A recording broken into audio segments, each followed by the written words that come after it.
I think she's seen a lot of it, and she just. I think she could take or leave parts of the former Yugoslavia. Yeah. I gotta say, I don't have a whole lot of desire to go over there. You know, I don't. She says Dubrovnik, Croatia is beautiful, and you can have the rest of it. Okay. And you've been to Italy 2 times. I'm okay with them too. Like I loved Rome. Yeah, it's beautiful, no doubt. But I don't. It's a little dirty. It is dirty, man. People don't like to admit it, but it's true. I mean, if you ever been, if you had the choice to take Italy or France, and you don't go to France, you're an idiot. Yeah, France is beautiful, man. Went to Toulon and Marseille and Paris. That's my experiences there in France. But yeah, France is elegant. It is, and Italy is too. I don't want to. I'm not trying to blast it. I liked Italy because you could walk the whole thing. Yeah, which is super cool. That you. It's not super spread out. Paris is spread out. But I did like. I always say, like, if you go to the Masters is one of those things that it doesn't matter how much somebody hypes it to you, it will not disappoint you. Dude, you're exactly right. The Eiffel Tower is the same way. Same exact way. My girlfriend at the time, I was in the Navy. My girlfriend at the time, I called her from under the Eiffel Tower. It was back when payphones. Did you have like a 18 number card thing from a payphone? Absolutely. You did.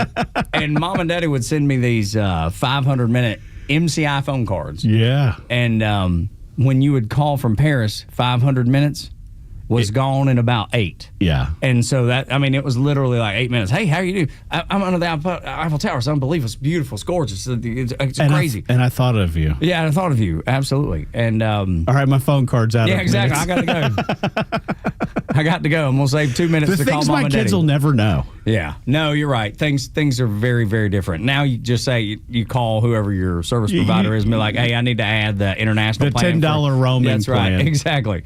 You know, and then you can call wherever. I mean, it works the same way if you go to the Bahamas or something. Well, so I went to. I'm crazy, right? Like we've established. Like I'll go. Some sort of crazy. Yeah. So I grew up in Hawaii. For those of you who, my dad was in the service, so I'm not like a. I get confused every once in a while. It's like you look like you're from there. I was like, no. My parents are hillbillies from North and South Carolina. God bless them. But we went to American Samoa. That was this summer, wasn't it? Over the summer. Yeah. And it was like the times you were just describing with phone cards. Internet access, cell phone service. So limited. It was almost impossible. Like I'd have to get into the hotel or wherever we were staying and then FaceTime audio or whatever.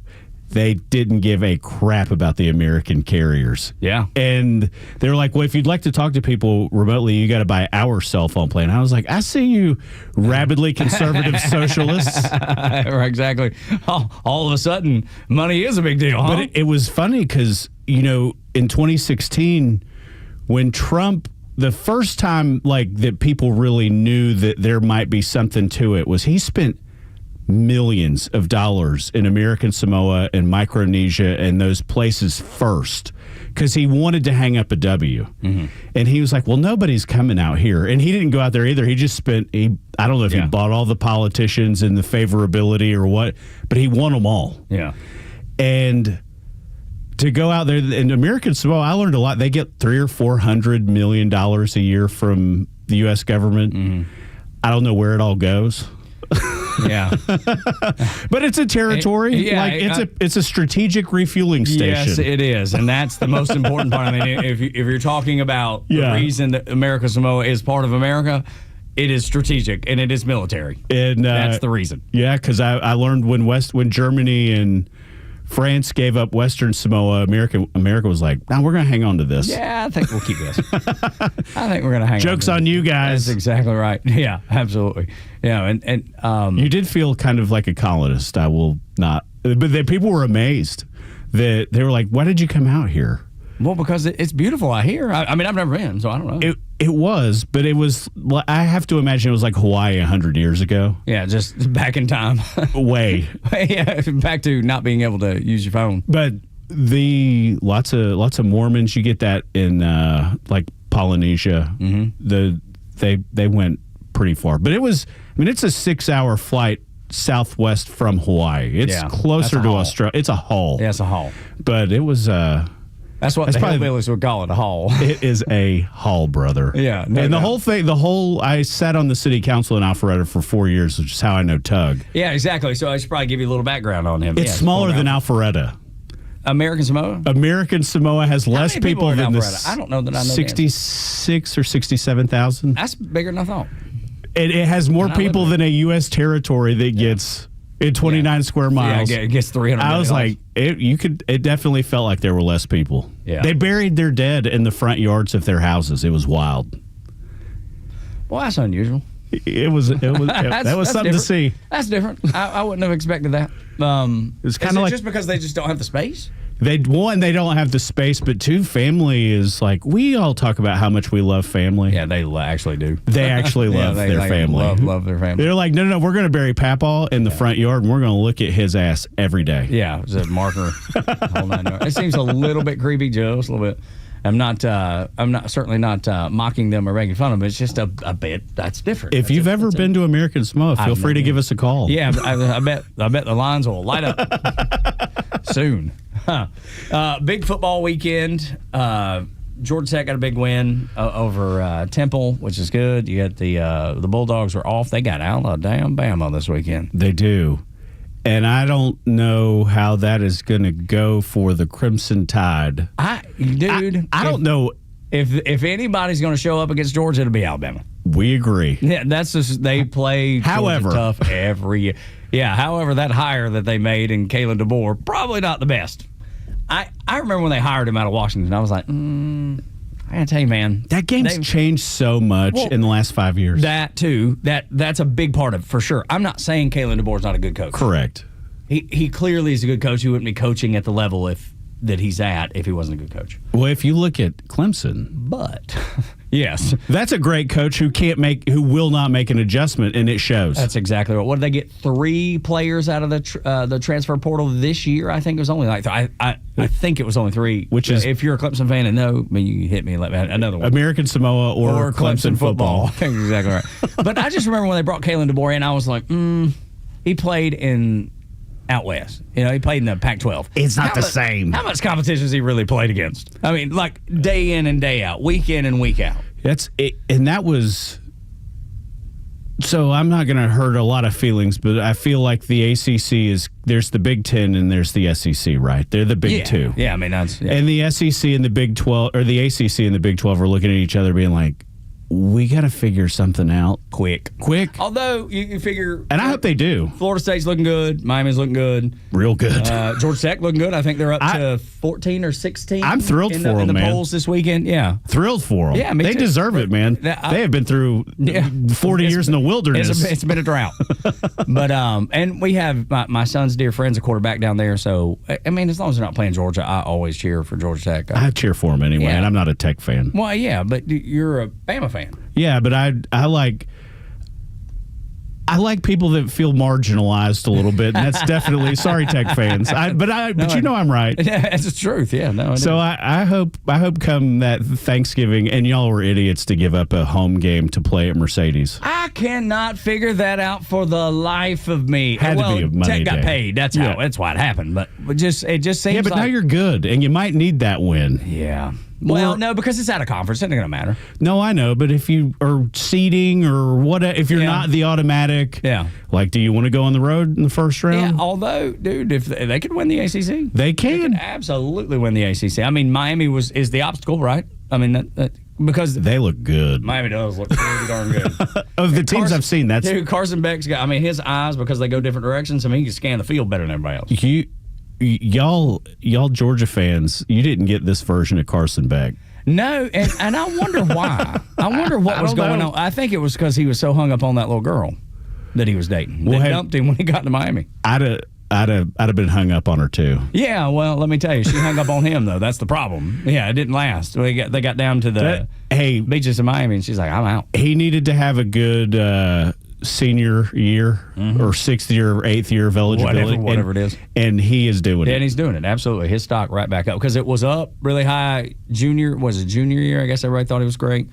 or sophomore, whatever it was. And then last year, not so good. And this year, man, he's probably even. How many years of eligibility to these kids? Is it 6? No, I think it's 5. Because you get a red shirt year, or I guess red shirt. Well, like Jacob is a junior by school. Yeah, and he is a sophomore, redshirt sophomore. But he went to a junior college for a year. Mm-hmm. Does he get the JUCO COVID year? Or is that done? Some people say yes. It just depends. It's all up to. Nobody knows the rule. Nobody can tell us the rule. In 2 years, will you report back? Yes, exactly. Yeah, absolutely. I sure will. He's a 34-year-old BYU. Dude, there was a kid, his freshman year at Charleston, there was a kid that was in his 6th year, and he was like 26. He had kids. Yeah, exactly. But his family was completely filthy, rich, loaded, so it didn't matter. He was just like, I'm going to play ball until they make me go away. And did. I get it on one hand. On the other, I'd tell my kids, he played. You got to get off the payroll. Dude played at like South Carolina for 3 years, Virginia Tech for 2, and then last year at Charleston. If you were going to do a last year somewhere, that's a great stop. A good spot. It's a good spot to get it for sure. So, big announcement for Trump today about autism. I'm interested in. I'm fascinated by this. No better time to announce that than at a funeral. Yeah. Yeah. I saw that and I was like, dude, you were doing so well. Yeah, I know, right? And then but he can't help himself. We're never. Dude, the memorial was beautiful. It was absolutely beautiful. I was very impressed by it, very impressed by the speakers. I thought everybody was great. And then, obviously, Charlie's wife, Erica, shut the whole thing down. I mean, good Lord. Trump will never give up a stage. You and I know that. No, of course, he would never. But he should have been like, we're done here. Yeah, absolutely. I'm just going to go out and wave. It's been a long time since I just watched people I didn't know on TV. Yeah. I had when she finished, I had alligator tears. Yeah, me too. Me and my wife sat and I was blown away. Dude, I went and got my wife toilet paper to wipe her tears away a dozen times. I don't have that gear. You mean as an orator? Like no, I don't have that. I don't have that level of forgiveness in my heart. I want to have it. Oh, I'm not that. We agree with that. I want to have it. I'm just saying because I've said it on this show many times. That was a big moment. We have to, as Christians, we have to pray for the killer because he is made in the image of God. And we agree. I'm not saying I took any flack for it, but there were some tilted heads when I would say it. And when I've said it in mixed company with friends. You're right. No, I know. I'm telling you, this is a me problem. No, it's a me problem, too. No, I'm not saying I can do it. Yeah. I just know what I'm supposed to do. Yes. Right? I know it. But there are that. That's not what people want to hear. When she took that giant breath, and you knew it was coming. I've been in enough. You knew it was coming. I have sat in the back row of many a Baptist church, and I know the playbook, right? Mm-hmm. Like I'm one of you. Mm-hmm. And when she took that breath, I was like, oh my God. She's about to say, I'm gonna forgive him. And I was like, it honestly didn't enter my mind before that moment. I told my wife before she's going to say it. I told my wife before she got on stage, she is going to say, I forgive him. It was a very, she's going to have to work through that to get there. I know, because who wouldn't, right? Oh, yeah, no. Single mom, 2 little babies, husband's saying I forgive him and actually forgiving it is going to be a challenge for her. And I understand why. Yeah. Or maybe she is blessed with... Maybe she has that gear that we don't, that you were just talking about. Maybe she does, dude. I just thought, what a great moment for people of faith to be able to watch that. Dude, from beginning to end for people of faith. It was, and I've honestly liked, I don't like run from this. If you get in my car, I've got Brandon Lake or Chris Tomlin. Yeah, and that's me. Yeah, sure. And it's funny because my wife is that way too. You know, she loves contemporary Christian. And that's not you. And I don't. And Tug is the holy one of the two of us. No, it's not true. It's not true. I'm as guilty and broken sinner as anybody. But I rolled up today. I was like, where's a Brandon Lake live album? Driving down here to the Battery. You're looking for one? Did you find one? He is so good. No, I know. And he's from Isle of Palms. Yeah. I know you're a country music savant. Yeah. And he has a song with Jelly Roll. Yes, of course. He's better than Jelly Roll. Oh, yeah. Yeah. Yeah. No. And Jelly's incredibly talented. And Brandon Lake is better. And Brandon Lake is better. I couldn't agree with you more. Hard Fought Hallelujah is that song that you're referring to. But we'll talk about this more. I mean, as the day goes, obviously, that will be the conversation, the water cooler conversation today around your office, around school, or wherever you end up for the day. 6 o'clock hour is brought to you by Subaru of Gwinnett. When we come back, special election for Georgia District 21 is tomorrow. Jason Dickerson joins us next to earn your vote. This is Extra 106.3.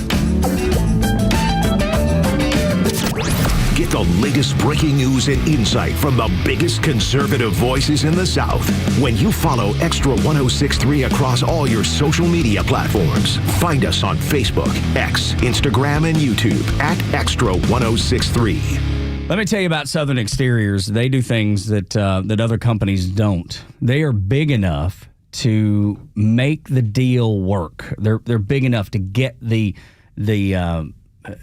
necessary equipment, the necessary stuff to do the job at your house. You know what I mean? They have big company buying power, if you know what I mean. But they're down to earth. They're in Jackson, Georgia. They're just regular folks. They'll look you in the eye, shake your hand, and do exactly what they said they would do. Some remodelers are gigantic and they don't care enough. Some are not big enough. They have a lot of heart, but there's not big enough to do the job. So call Southern Exteriors. I trust them for siding, roofing, gutters, windows, and doors. They handle thousands of projects a year, scoring the materials so much quicker than everybody else, and they're able to keep the prices fair. And the job's on track. They'll have a foreman there at your house making sure that the job stays on track and everything is to your liking. They've been doing it for 25-plus years, serving the Southeast. Small town care because they're based in Jackson, Georgia. They know your name. They show up on time. And they treat you like you know them for life. They treat your home like they treat their own mama's home. Big company perks, local care, 8779-SOUTHERN, southernexteriors.co, 8779-SOUTHERN, southernexteriors.co.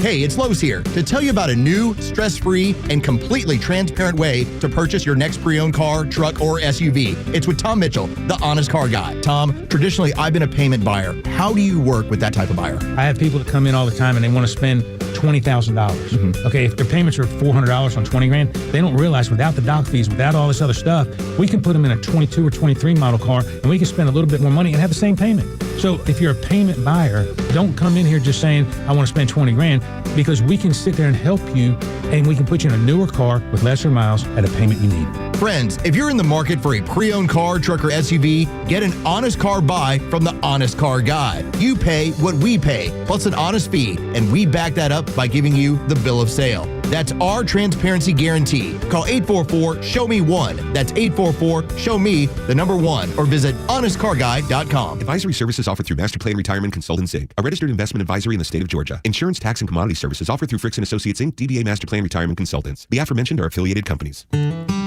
Retirement means different things to different people. Some folks want to travel the world. Some folks want to spend more time with grandkids. For me, I'm looking forward to spending more time with my guitar. Whether extravagant and robust or simple and cozy, every retirement needs a plan. You wouldn't take a trip without directions. You have to know where you are before you know where you're going. Master Plan Retirement Consultants have helped many like you plan for their own retirement. Not only does Master Plan help you create the roadmap, they join you on the journey. So whether you want to travel the world, become a pickleball champ, or just looking for a good porch, a sturdy rocking chair, and an acoustic guitar, remember to plan well because the destination is worth it. Visit masterplanretired.com to schedule your complimentary consultation today. September is Fan Appreciation Month at Truist Park, and you don't want to miss out on the fun coming up. The Washington Nationals battle your Braves September 22nd through the 24th, presented by OnX Hunt. On September 22nd, the first 15,000 fans in attendance will receive a Ronald Acuna Jr. red carpet bobblehead presented by Truist. And then on September 23rd, it's Los Bravos Night, powered by Georgia Power. Make sure to arrive early to enjoy a live salsa band and dancing, an on-field presentation recognizing Hispanic players and coaches, and so much more fun. Tickets start at just $7. And the 2025 regular season concludes with the Pittsburgh Pirates in town, September 26th through the 28th. The weekend includes a Kids Club Appreciation Party on Sunday, featuring free face painting, special appearances, and so much more. Visit Braves.com/promos to find all the details and to purchase your tickets. Atlanta Braves Baseball, we are Braves country. I've advertised a lot of things on radio over 50 years, from vacuum cleaners to booze, but only once have I advertised something that I knew for a fact saved my life. And that's what this particular commercial is. An advertisement for CPAPs, ETC, CPAPs, etc. I've been using a CPAP at night for over 20 years. Obstructive sleep apnea. It will kill you. If you think you have it, get a test. If it turns out you do have it, contact Roddy at CPAPs, etc. The largest in-stock selection. Travel CPAPs, batteries, hoses, masks, everything. You can visit their store in Alpharetta or online at cpapsetc.com. Same-day shipping. You'll get it fast and at the right price. CPAPs, etc. Don't take chances with your health. The stories that matter to you. These are your Georgia headlines.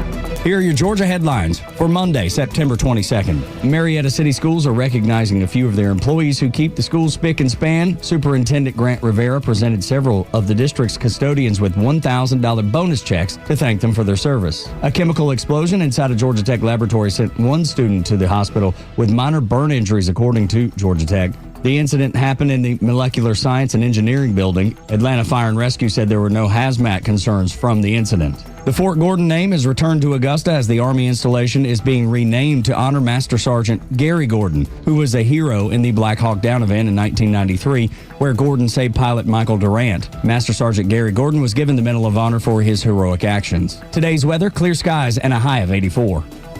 Tug and Los until 10 on the Morning Xtra on Xtra 106.3. This is an election that we've been talking about for a little bit, and then we had some folks call in and say, hey, man, we want to know more about this. We want to make sure that we maintain a state Senate seat, and the person running for it is Jason Dickerson.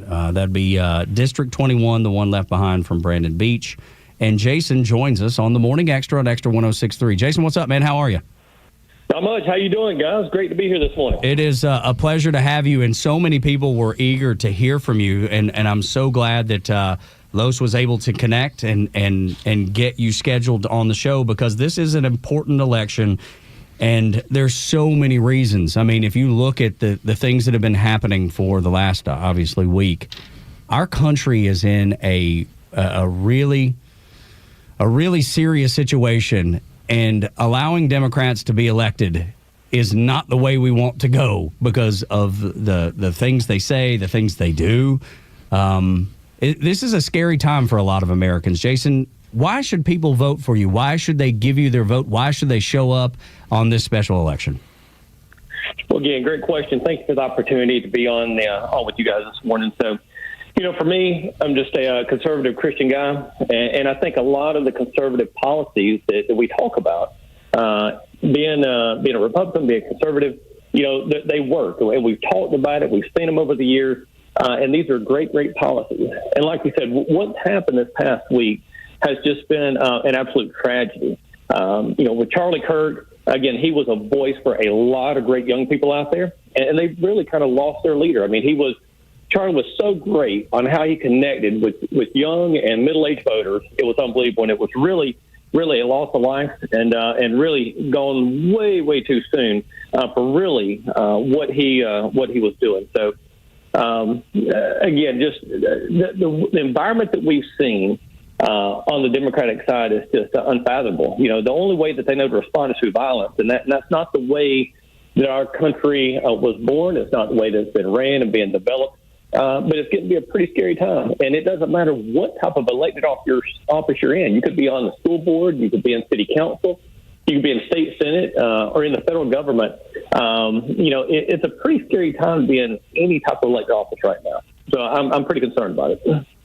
Jason Dickerson is our guest. He's going to be in a special runoff election coming up September 23rd. And I'll tell you, Jason, we told our audience in the wake of all the sadness of the last 10 days, turn this into real energy. Turn this into, we're not talking about violence. We're not talking about vengeance. We're talking about beating these people at the ballot box. And I think this is one of those first real test cases. And if you're serious about honoring a guy like Charlie Kirk, if you're serious about making sure that these people stay out of power, show up to runoff elections where typically conservatives and Republicans do not do them. They need to show up on September 23rd.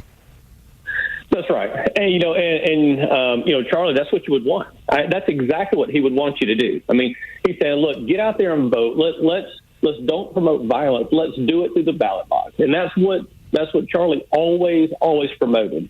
And again, if you've looked at it over the years in special elections, voter turnout is low. And a lot of times those seats wind up flipping to Democratic type control. And we want to make sure that doesn't happen with this state Senate seat. And it's not just for the people here in the district. What happens in this election is really a precursor to what will happen in our statewide elections next year. That's right. Had a lot of people talk about this race. It's getting national attention right now. We've heard from the governor's office, lieutenant governor's office. We spoke to the White House a couple of weeks ago. So there is national coverage on this one seat. And really, I feel honored to be able to have my name on the ballot to run for it. But there's so many consequences. If this state Senate seat flips blue, there are so many unintended consequences that'll be coming next year that it's hard for all of us to even wrap our mind around. It is very, very crucial on not only from a state level but a national level, because what happens in this seat will also predetermine a lot of what happens in the U.S. Senate races next year. And we have to make sure that we keep conservative control of the U.S. Senate to make sure that we continue to push some great policies on the federal level. Jason Dickerson, our guest, he's the Republican running against Deborah Shingley in the special election for District 21 here in the state of Georgia, replacing Brandon Beach. Why don't you go into a few of those things of what happens? Because I want our listeners to understand what actually could happen. Some of the things that could take place, probably will take place if the Republicans lose this seat. And they're convinced, man, not that I trust mainstream media whatsoever, but they're convinced they have the momentum. Explain to people why it's so important, some of those things that you're talking about that could change if you were to lose and she were to win. I'll be happy to do that. So for this particular district, last year in November 24, Brandon won this district 70% to 30%. It was touted as one of the strongest Republican districts of the entire state. If we potentially lose this district, then what's going to happen is that's going to embolden all the Democrats and their party. Right now, I read this morning, we've got the national Democratic president is flying in this weekend to help knock on doors for Deborah and to try to win this election. So it's a big deal. If we lose Republican control of this district, it will embolden all the Democrats. And then you have to think about it from a statewide election for next year. If you think about all the new people that's moved in over the last 3 to 4 years to our great state, and about 3 years ago is when we had the last statewide election. That was with Governor Kemp and Lieutenant Governor Burt Jones. Our governorship has always been pretty close anyway. And it was about 52 to 48% 3 years ago for that governor's election. But that was 3 years ago. Think about all the new people that's moved into our state over the past 3 years. And then you think if they flip this state Senate District 21, if they flip that blue, again, that would embolden the Democrats. Think of all the hundreds of millions of dollars that will be flowing in to our statewide elections next year. And it's just not the governorship. Governorship, lieutenant governor, labor commissioner, a secretary of state, insurance commissioner, all the way down the ballot, including the U.S. Senate race. if we lose this state Senate District 21 and it flips blue, one of the thoughts is that it's a very, very real possibility, and probably it tilts more in their favor that the Democrats will win at least the governorship next year. And so then it's game over for us in Georgia. We would still have a slight majority in the state Senate. They would have a slight majority in the state House. But all the great policies, the great conservative Christian policies that you've seen us put forth over the last 18 to 20 years immediately come to a standstill if we have a Democrat in the governor's office. That's it. It's really game over for all the great benefits that we've seen over the last 20 years in the state of Georgia. Jason Dickerson is our guest. He is running for, again, you're talking about District 21, and that is a runoff election that is coming up on September 23rd. I'm hoping you're all starting to grasp the immensity of how important this race really is. Something I want to bring up with you, Jason, you have it on your website, and we've seen more and more red states discussing about an elimination of state income taxes. What is the plan here in the state of Georgia? We've already seen we're, obviously running with a budget surplus and having money come back to the taxpayer. What is the next evolution of this that we're now starting to see in a lot of the red states? You're really seeing, it's a great question, and you're really seeing that being pushed by a lot of the citizens of the state. Again, we're here to represent the citizens. If I win this state Senate seat, this is not my seat. I get the pleasure of sitting there and representing everybody else in the district. So, and it's my job, just like all the other legislators and senators and state house reps, to listen to their constituents. And, a lot of people are still hurting out there. I mean, we've seen it over the last 2 to 3 years, a lot of inflation, the rent increases, the cost of properties going up and property taxes going up. And, and this is not just for one specific demographic of the constituents out there. This is, people that are making, an above average, what you call above average American family, they're having a hard time too. And so it's really about returning the dollars and returning this money back to the people. And I think, from a Republican state and Republican standpoint, we always believe in limited government anyway. And my personal thought, and this is the way that I believe, is that, the government doesn't make anything. It doesn't produce anything. It takes our tax dollars and it redistributes those tax dollars out to other services that we expect as voters and constituents. And that's all it should be for. There should not really be a surplus there. So I really think what these Republican states have looked at, saying, okay, how can we continue to work down that process and help maybe work towards eliminating the state income tax? Now, if you remember, about 2 months ago, we had Lieutenant Governor Burt Jones. He formed a special senatorial study committee to look at this process. When Burt ran for Lieutenant Governor about 3 years ago, eliminating state income tax was one of his top 2 priorities. Well, now that he's running for governor, this is, in essence, one of his very top priorities. And so he's formed that Senate committee, and they're supposed to come back and give him some information before the end of this year on what they would propose to do to eliminate state income tax and how long that it would be. So really, from my standpoint, I'm very anxious to see their plan. What we have seen on states like Tennessee and Florida and North Carolina, Mississippi, there's not a one-size-fits-all. And I think from the state of Georgia, we can look at some of the plans that each one of those states have put into place and maybe take the best of the best and kind of mold that into our state here. Now, I'm not a smoke and mirrors type of guy. I don't believe in that. This is not going to be a one-year project. This will be a multiple-year project spanning probably, my estimation, this is not coming from anybody else in the Senate or from the governor's office or lieutenant governor's office. My estimation, probably 6 to 8 years. But I think that could be a good controlled environment to look at it every single year and see what we continue to do to eliminate that state income tax.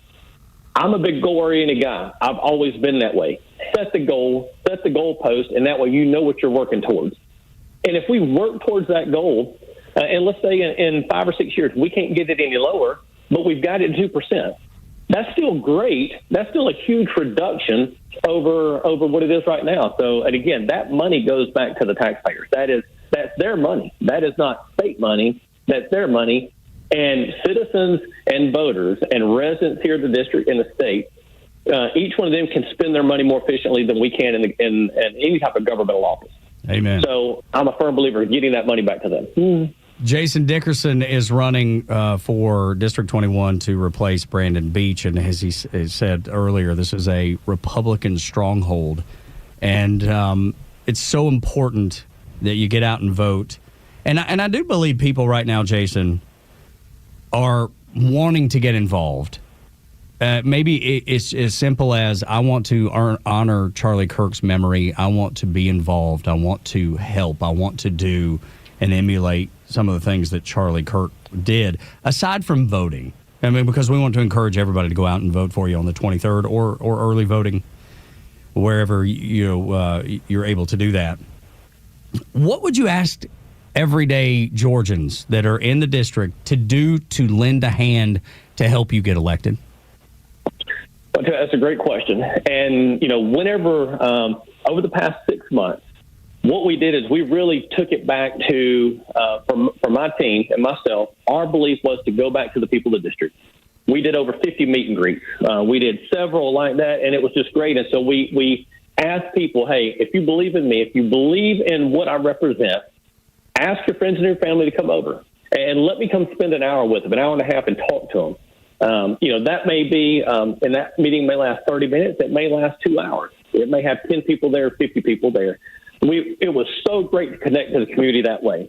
And so what we've told it, and we knew in that last election, because there was a total of 6 Republicans in there, is what we had told everybody, hey, every vote's going to matter. Every vote's going to matter. And we had predicted pretty early on, it's probably going to be less than 100 votes.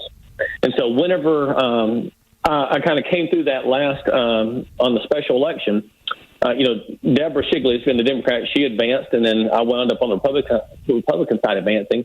It was 67 votes. So every single vote matters. I mean, we cannot stress that enough. And what we really pushed for last time, and I'm asking everybody, all your listeners today, is to, number one, get out and vote. And Election Day is on Tuesday, the 23rd, from 7 to 7. But get out and vote. Ask your family to vote, and then ask 3 of your friends to go vote. I'm not asking you to call 25 or 50 people. Call 3 of your friends, ask them to go to the polls and vote. And that's exactly what we did last time, and that's really what got us those 67 extra votes. So that's really what people can do more than anything else. And by the time you multiply that over 150, 200, 250 different people, and each one of them tells 3 friends, all of a sudden you've got another 750 or 1,000 votes. And in special elections, that's monumental. When you can get that much extra turnout, that is a game changer. And that's really what we're asking everybody to do.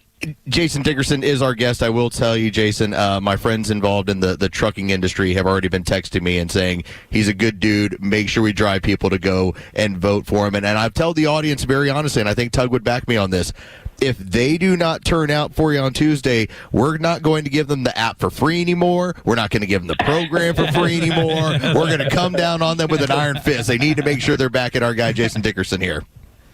Well, thank you. I greatly appreciate that. Yeah, I've got, for me, I spent a lot of years in transportation, 32 years of it. Started my first company when I was 15 years old in high school. Again, very blessed, very fortunate. And the people that I work with and relationships I built over those years, I wouldn't take for anything. I met a lot of great people over the 32 years, and there's a lot of great people in that transportation industry. So, again, love all those men and women that serve in that industry. There you go. Jason, how do folks find you? I know DickersonForGeorgia.com, but what about your socials? Yeah, social. We've got our Instagram account, Dickerson for Georgia. Also have... on Facebook, it's Jason Dickerson for State Senate. And let me reverse that. I believe on Instagram, it's Jason Dickerson for State Senate as well. Connect up there. We've had a huge influx of followers here over the last 3 to 4 weeks. And we're pushing out social media posts, 2 or 3 times a day, really keeping the citizens and the voters informed of what's going on and places they can vote, the locations, the addresses, the times. That's really where they can connect more than anything else. And just, and again, if they could do that, we'd be extremely grateful.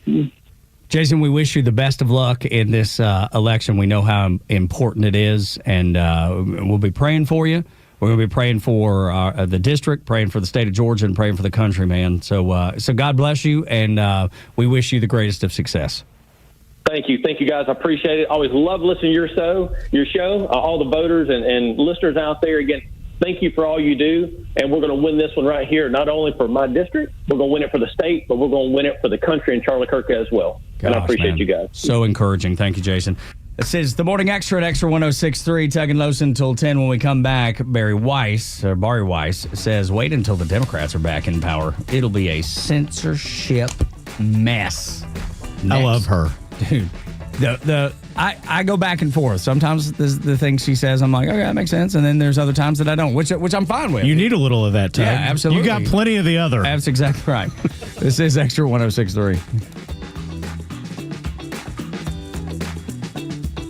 The latest sports news, powered by 680 The Fan, and driven to extra listeners by RBM of Atlanta in Sandy Springs, Atlanta's Mercedes-Benz connection since 1964. And good morning, I'm John Michaels. Time now for your Extra 106.3 Sports Flash. Falcons fall to 1-2 on the road as they lose 30-0 to the Carolina Panthers. Michael Penix throws for 172 yards, but throws 2 interceptions and is actually pulled from the game in the fourth quarter in favor of Kirk Cousins. Falcons will be at home coming up next Sunday, taking on the Washington Commanders. Your Atlanta Braves are red hot. They win 6-2 over the Detroit Tigers. They've now won 8 straight games. Hassan Kim hits a home run and drives in 2. Braves are going to be at home tonight, taking on the Washington Nationals. That'll be a 7:15 first pitch, 6 o'clock over on our sister station, 680 The Fan. You can hear the Ford leadoff show also on the 680 The Fan app. Over the weekend from college football, Georgia Tech picks up a 45-24 victory. Jackets now sit at number 16 in the latest Associated Press poll. Georgia sits at number 5. They'll play host to Alabama coming up on Saturday afternoon. That's your Extra 106.3 Sports Flash from your home of the Atlanta Braves, 680 The Fan. Good morning, it's Los. I have a very simple question for you.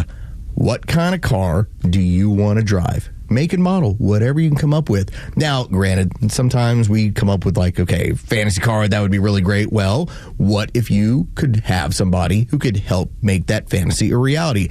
That's what Tom is able to do. HonestCarGuy.com. That's HonestCarGuy.com. All you have to do is tell him, I'm looking for this make, I'm looking for this model. And then that's when the work begins. And now we're talking about in this process saving thousands of dollars. What does he do? He has all the access to all the auctions out there, as well as all the dealerships around the country. And what you do not incur is the typical prices and the add-ons that dealerships typically hit you up for. So that when you start looking at what Honest Car Guy is able to deliver for you, you recognize, wow, I'm going to save thousands of dollars in this transaction. And once you secure the car, you just pay the Honest Car Guy fee. You'll be able to do the math just as I have. You're going to save thousands of dollars in this process. Again, any make, any model, whatever you can come up with, Tom's able to get it for you. All right, what do you do from here? Go to honestcarguy.com or give him a call. 844-SHOW-ME-1. That is 844-SHOW-ME-1. Join Daniel Madelon, CEO of A Second Chance Bail Bonds, and co-host Tug Cowart as they bring together law enforcement, justice insiders, and voices from every part of the justice system, victims, advocates, and people who've turned their lives around. It's not PR, it's not fluff. It's an honest talk about what's working, what's broken, and how to build a better path forward, one second chance at a time. This week's guest is former Clayton County Sheriff and current candidate for Congress in Georgia's 5th District, Victor Hill. Justice Unfiltered. Unfiltered, informed, and unbiased. No one plans on going to jail, but when it happens, it's important that you know who to call. Call A Second Chance Bail Bonds, where we believe everyone deserves a second chance. Whether your loved one's been arrested in Cherokee, Clayton, or any of the other metro Atlanta counties in between, A Second Chance Bail Bonds works fast to help expedite release within hours. A Second Chance. It's better to know us and not need us than need us and not know us. Call A Second Chance 24/7 at 404-BAIL-OUT or online at atlbail.com.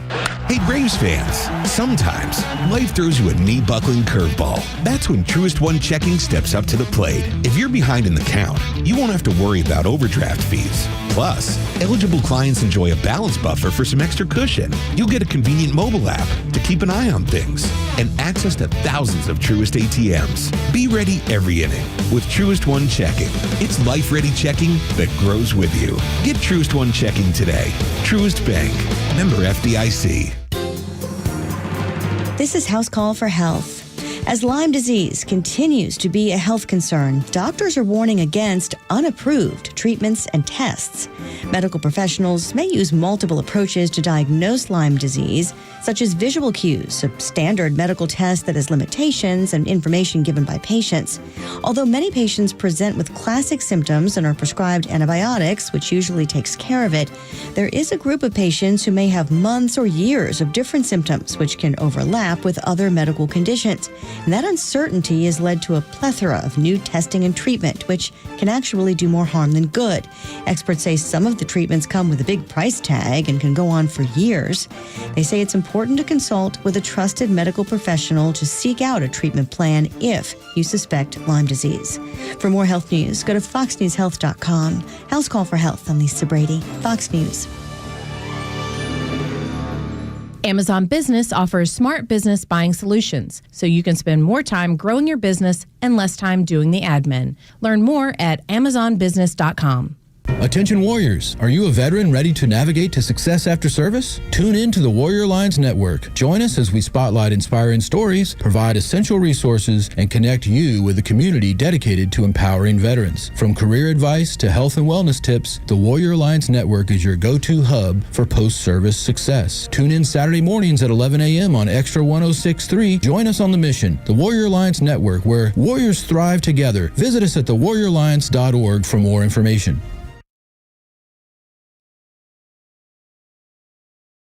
Tug and Los until 10 on the Morning Extra on Xtra 106.3. Download the app so you can listen live and on demand. So Los on vacation. They got fall break up in Forsyth County, and it's a lot of people at the office on fall break. Yeah, they said FOCO. That's right. well, so dumb. Yeah, what? You don't like it? That kind of stuff just get gimmicky. Yeah. I've heard people call Fulton County Stadium FOCO. Back in the day. But I've never heard. As a Braves fan growing up, we never called it FOCO ever. Or Hotlanta. Yeah, or ever, never. I'm sorry, I know you're not from here. Yeah, I'm Northwest Georgia, so it doesn't matter, I guess. But yeah, we even up there, we never called it any of those things because that's so weird.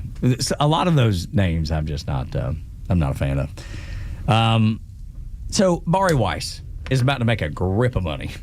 Yeah, she's about to proud of her. Yes, absolutely. She's selling the Free Press to Paramount.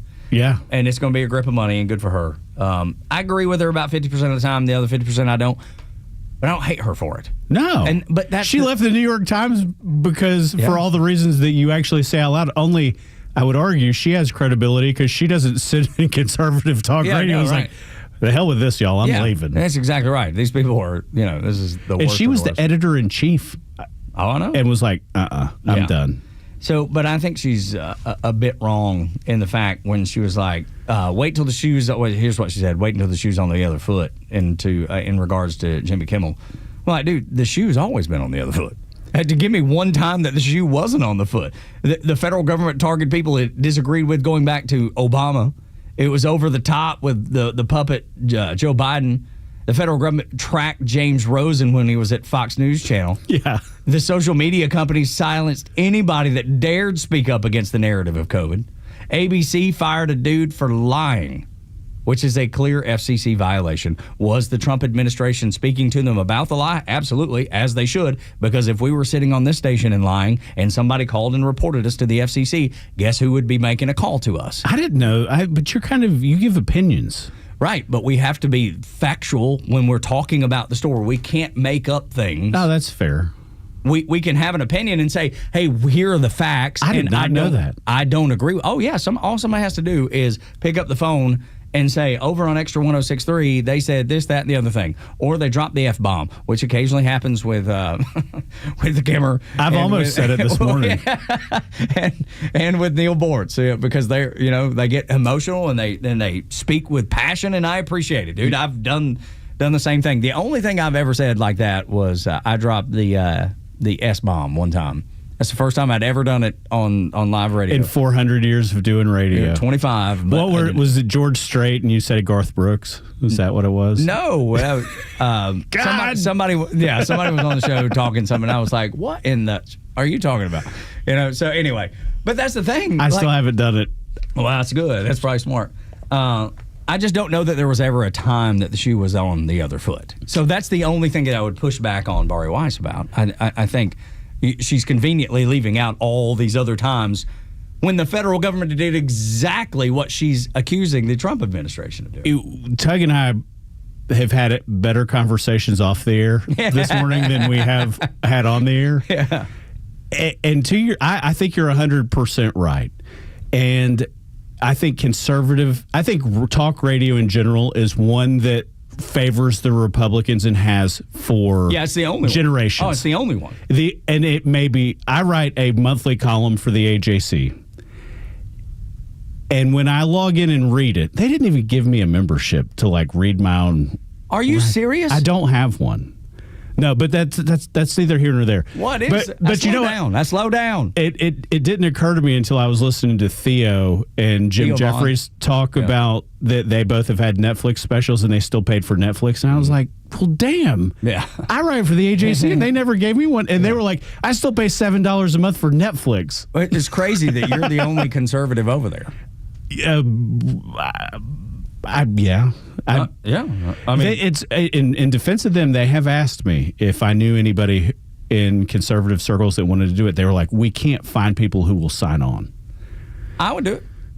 I'll tell them. I need a strong editor because I don't have a good command of the English language, which I feel like is probably important. That would. You just have to be conscious of all the other obligations, because it's not like sitting on the radio where you say it and it passes and you hope nobody's listening out there. Yeah. Because we've all done that. Yeah, people call you on the things that you talk about. We talk about the factual accuracy. Mm-hmm. Brother, if you write it in the paper and it's in the Google, it will live forever. Forever. There we go. Bari Weiss. I like her, but I like her too. I'm with you. I just think she's wrong on this particular one. Jimmy Kimmel had the opportunity. ABC went to him and said, "Hey, you got to apologize." How many times did the ladies on Hands on the View had to apologize? Your talents have to exceed your liabilities, and your business problems. People. They have to. Yeah. And that's Jimmy Kimmel's in a dying industry. Yes, he is. Late night shows are. And he sucks. Yeah, and that's the other thing. If we're being quite honest. We kept it above board until the end. Right. He does suck. And I don't know that he always did, though. That's the thing. Like, at some point, he was on with Ben Stein. He was fine. Yeah, he had to be the funny. Man Show. Yeah. When we come back, Charlie Kirk's memorial and Georgia State Senator Greg Dolezal. Did I say that wrong? Dolezal. We got to get Tug wrapped around this English language. Yeah, I tell you, I need help with it all the time. This is Extra 106.3. Live and local news talk continues at 3 p.m. with Kimmer, Pete, and Flounder. It's the Kimmer Show, only on Extra 106.3 and the Extra app. Atlanta, it's Mark from Atlanta Safe House. Can I have your attention, please? I have an important announcement. Our president has a backbone. Thank you, President Trump, for standing up for the American people. We sleep better knowing our country is protected. And speaking of protection, criminals laugh when you purchase a fake safe from a big box store. There's no better time to visit Atlanta Safe House and see what a real safe looks like. But wait, there's more. Now through the end of the month, save hundreds of dollars on all Browning, Fort Knox safes and vault doors. Drop by one of our locations or go to atlantasafehouse.com. There are nut jobs on the road. Who knows where they learn to drive? If one of them hits you, don't take care of it on your own. Call my friend David Van Sant, 855-GA-INJURY. Van Sant Law, one of Georgia's top-rated personal injury lawyers and car accident firms. Time is of the essence. Don't waste any. The longer you wait to get the right lawyer, the longer it takes to get the compensation you deserve. Call Van Sant Law today. The number is 855-GA-INJURY. VanSantLaw.com. Yes, the name says windows, but Peach State has been building and restoring Georgia's finest decks for decades. The same quality and attention to detail. When fall hits Georgia, the deck part of the heart of the home. Game day, cookouts, and family dinners, cool evenings under the stars. Here's a problem. Most decks in Atlanta were not built to today's safety and cold code standards. One bad board, 1 weak railing, suddenly your Saturday night turns into an emergency room visit. Don't risk it. Call the experts at Kimmer Trust, who've known 25 years. Peach State. Jeff and his team give you a free deck inspection. This is not a sales pitch, an honest safety check from foundation to finish. Need more than a repair? Peach State can build the perfect upgrade. Classic wood, modern composite, or a custom design. 0% financing, no payments till the job is done. Safety and style both affordable. Don't wait. Here's the number, 770-485-8011, or visit peachstatewindows.com today. Trusted by families, trusted by the Kimmer, trusted for decks that last. peachstatewindows.com. I'm Ed Evans, CEO of Consumer Cellular. We're dedicated to serving people 50 and up like me. Our needs are different. Big Wireless wants us in an unlimited plan, but if you're not using all that data, you're probably getting used. At Consumer Cellular, we're focused on affordable, reliable plans, including data that suits your needs, not ours. Our plans start at just $20, and you'll get the best customer service in the business. Call 1-888-FREEDOM or visit consumercellular.com/facts. Plans include $5 credit for auto pay and e-billing. See site for additional facts. This is Poll Paris with Fox News Director of Polling, Dana Blanton. Only a few voters feel like they're getting ahead financially these days. But what about the bigger picture? Here's one of the questions we ask on our Fox News survey to find out. Do you think life for the next generation of Americans will be better or worse than life today? While 36% say life will be better, a much higher number, 62%, think life will be worse. That's somewhat gloomier than the 53% who felt that way a year ago. In part, that 9-point increase is because of greater pessimism among young people. However, a new president is also behind the shift. Over half of Republicans now say life for the next generation will be better than life today, even though just last year, 7 in 10 said the reverse was true. Similar story among Democrats. A year ago, when Joe Biden was president, over half were optimistic. Now most, 8 in 10, are pessimistic. I'm Dana Blanton, and that's your Poll Paris. WFOM and W292EV Marietta, a Dickey broadcasting station. This hour is presented by Van Sant Law, vansantlaw.com.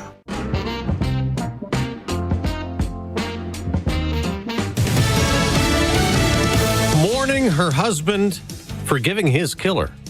I'm Dave Anthony, Fox News. I forgive him because it was what Christ did and is what Charlie would do. Erica Kirk addressing a massive memorial service for her husband, Charlie. A packed house here inside State Farm Stadium and an overflow arena nearby as people honored Charlie Kirk, his life, and his accomplishments of just 31 short years, creating a movement and unleashing a revival that people who loved him say will go on. The assassin failed in his quest because Charlie's message has not been silenced. It now is bigger and better and stronger than ever before. President Trump saying there's a spiritual realignment happening and calls it only the beginning. That's Fox's Jeff Manasso in Glendale, Arizona. The president also made news at the memorial, bringing up something else, telling the crowd he plans a major medical announcement today, purporting to reveal a cause of autism. So we won't let it happen anymore. And how to get at least somewhat better when you have it. Also later today, the president will fly to New York, where the United Nations General Assembly is starting. He'll address world leaders there tomorrow. The trial resumes this morning for the man charged in the second Trump assassination attempt, and Ryan Ruth, who's defending himself, will take the lead after the prosecution rested its case last week. He's been trying to convey to the jury that his character is nonviolent and kind. We saw this during cross-examinations, and we expect to see it today when Ruth plans to call only 3 witnesses in his defense. Now, this includes 2 character witnesses, someone he was a mentor over, and a former co-worker. Fox's Dana Marie McNichol outside the federal court in Fort Pierce, Florida. Some people in the San Francisco area woke up with a jolt after an early morning earthquake, magnitude 4.3. No reports yet of any damage. America's listening to Fox News. Are you living with dry AMD? If so, you could be on the road to geographic atrophy, or GA, a condition that leads to retinal cell death and permanent vision loss. But with iSurvey, you can slow it down and get it going slower. Izervay slows GA progression by targeting a key source of retinal cell death, which may help preserve your vision longer. Izervay, or Avastin Captid Pagel, is a prescription eye injection used to treat GA. Don't take it if you have an infection or active swelling in or around your eye. Izervay can cause eye infection, retinal detachment, or increased risk of wet AMD. Izervay may temporarily increase eye pressure. Your vision may be impaired after an eye injection or exam. Don't delay. Ask your doctor about Izervay today. Izervay gets GA going slower. Visit Izervay.com. That's IZERVAY.com. Paid for by Astellas Pharma. The news and talk I can trust. Extra 106.3. Tug and Los until 10 on the Morning Extra on Extra 106.3. Los out today, and we'll be back on Wednesday. He's at fall break up in Fulton, or in Forsyth County, rather. FOCO. And he's up at FOCO, exactly. We established that earlier. Ben Burnett, former Alpharetta City Councilman and host of the Ben Burnett Show. You hear Saturdays at 2 here on Extra 106.3, and then again on Sundays here on Extra at noon. So a couple ways to listen there. You listen to him here on Extra or any of the social media platforms and any of the... wherever the hell I am. Podcasting platforms. Yeah, you get a Spotify and, somewhere, and Apple and Amazon, just and with YouTube, all those places now. You are able to listen to the Ben Burnett Show. But pleasure to have him in this morning, as always. Ben and I have been buds for a really long time, and we agree on most things, not everything. But, I've made the rounds this morning, and everybody's like, "Oh, the prodigal son returns." That's right. Absolutely. I've seen sales. I've seen the guys at the sports station. Right. Yeah, you're in a fantasy football league with Brian Fenner and former Atlanta Falcon down the hall at 680 The Fan. And he was asking me if I had anybody. My team's doing really well, and it is not because of my knowledge of the NFL by any stretch. Just luck of the draw? I had a couple of guys I really wanted to hone in on, but when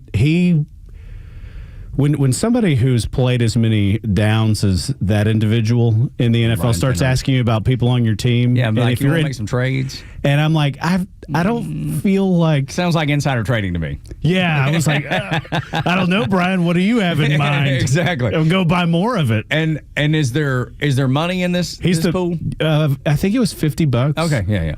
Most of the time it is. But Southside is he's a great guy, an honest broker from Southside Steve. Southside Steve. Oh my gosh, love Steve. And Atlanta radio staple. An Atlanta icon. And so somehow, like, my pollywog ass winds up with him and Mike Mills from REM. It was who is this dude?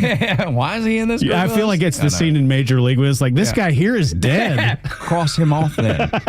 One of the greatest lines from the movie of all time. One of the greatest lines. Yeah, that's me. So I don't belong here. Exactly. It's like Darius Rucker when he first got his first nomination for Male Vocalist of the Year, like the CMAs or the ACMs, one of the two. And he made the joke. He's like, one of these guys don't look like the other, just poking at it a little bit. And so, yes, it's funny when it works out that way. I don't do fantasy sports because I ain't no good at it. I'm not either. You should join. And I don't have time. That's it. Well, I just make sure my team's like appropriately. Like I make sure nobody's on a bye week. Yeah, sure. You can handle that. Yeah. I just don't have time for it. A lot of people do it. My son does it. It's not for me. Coming up here in about 25 minutes or so, Greg Dolezal, state senator, will be with us here on the Morning Extra, and he an interesting guy. Got so much going on. There's lots. He may have some greater political office in mind. We'll ping him about that a little bit. Knows a little bit about the NHL, the possibility of that coming back to the state of Georgia. Maybe ping him on that a little bit, and then ask him what he thought about the Charlie Kirk Memorial. Like 90,000 people. And like a decade ago, maybe a little more now, he was Chris Tomlin's tour manager who was on the stage. Who was on the stage at the memorial. Yeah. Chris Tomlin was a worship leader at Perimeter in Johns Creek where we go to church. And he left before we got there. But some friends of ours from our from Perimeter actually bought the house that Chris moved out of and then I guess went up to Nashville. But Chris left the piano that he wrote all those contemporary Christian hits, all his hits. Early Oh, wow. ones. He left that piano. I feel like that belongs in at the Vatican. Yeah, or the Contemporary Christian Hall of Fame or something. the CCHOF. Yeah. Or something. If whatever that is for the industry. I don't know if there is one. And there's so many. That guy, that was the most amazing. We'll get to it, but let's talk about it now. That was the best part of the entire memorial. Man, there are that some. And Erica. I mean, yes. Erica was the grand slam. But I just enjoyed the music. Yeah. And Brandon Lake. Phil Wickham is another guy I like. But Greg was actually there he is right now. He just walked in. He actually got us backstage passes this summer at the Waikiki Shell, which is like the Hollywood Bowl. Okay. And we got to meet. I took my family to meet Chris Tomlin. That's cool. And look,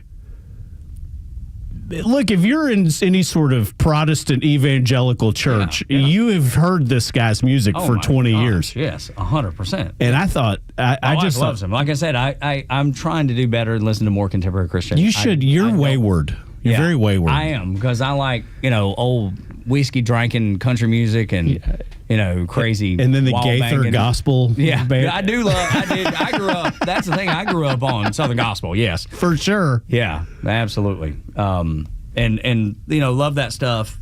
But contemporary Christian, it's my wife loves it. Is a daily listener, a daily consumer of contemporary Christian. Loves the Fish, or what used to be the Fish, now is K-Love, and she loves listening to those artists. And then it was funny because I did a podcast before podcasts were really a thing. Yeah, with Mac Powell, the singer for the contemporary Christian band Third Day, and we did, I don't know, they've won 102 or 4 Grammys. Like 3, I believe. Yeah. Well, that's more than me. Yes, yeah. And so we did this podcast, and it was before podcasting even really took off, so we were way too early on it.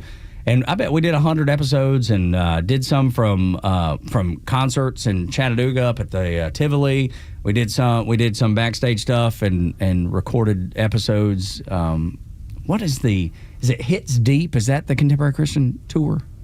I don't know. Anyways, Winter Jam. Is it Hits Deep? Greg's back there going, oh, yep. Yes, exactly. So yeah, we did some stuff like that. But that's the thing, the funniest thing was, Mac would talk about the Third Day music that they had done, and sometimes I'd have to stop and be like, I don't know what I'm a pagan. Yeah, exactly.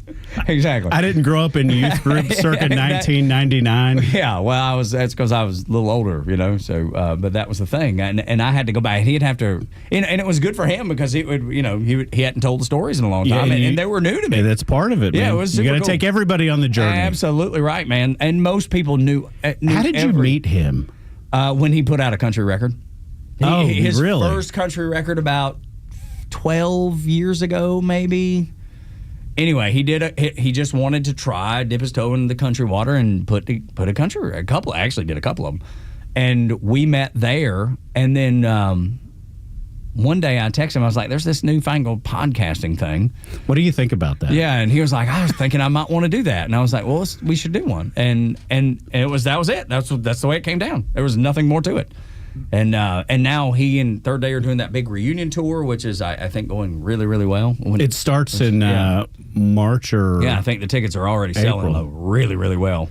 Yeah, I don't have guests all the time anymore. We're going to talk to a former one in a few minutes, and State Senator Greg Dolezal. But I had the last one I did over the summer. It's got to be something I really want to go do now. Yeah, sure. And I had Ty Anderson, who was their the bass guitar player. Yeah. Does he live in Roswell? He did. He lives in Woodstock. But you talk about guys because I know their story. Like, I want to have people on that I know their story, and it's like the questions that I would really want to ask somebody. Yeah. And yeah, for sure. Just super unique. The music last night on that memorial was second to none. It was very, very good. J.D. Vance was great. Let's play this. Aaron Canada's running our board today. Aaron, I would like to go with the J.D. Vance being vocal about his faith, because that was something that stood out to me. He's a very strong Christian, and he's a guy that that, gosh, man, it doesn't seem like he'd have pause about sharing anything. And he said Charlie actually helped him be more vocal about his faith. I was telling somebody backstage that I always felt a little uncomfortable talking about my faith in public as much as I loved the Lord and as much as it was an important part of my life. I have talked more about Jesus Christ in the past 2 weeks than I have my entire time in public life.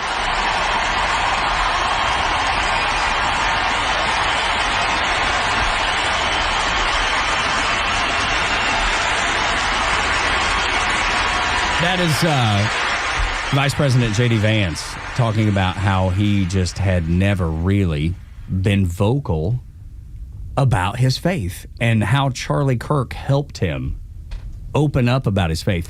And, you think about J.D. Vance, you think about a Marine, a father and a husband and a guy that I had incredible, immense respect for. And that he was not, brave. And like, I talk about my faith all the time, man.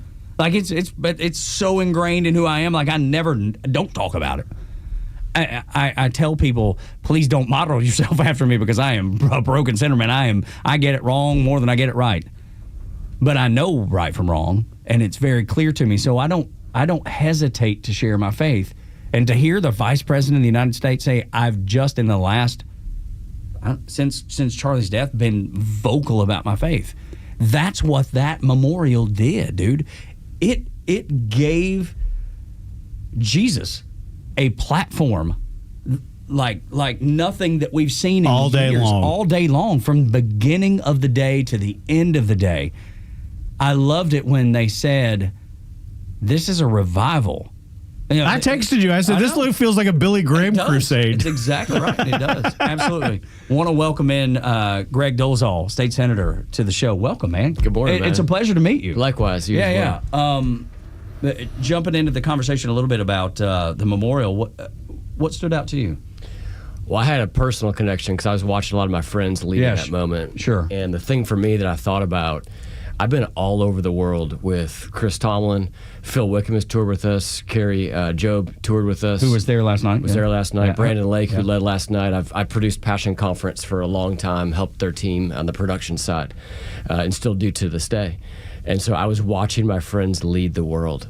And I was texting Chris yesterday morning, just encouraging him. And it was, what I was thinking in that moment was, I've seen these guys lead in stadiums, arenas, theaters, and churches for the last 20 years.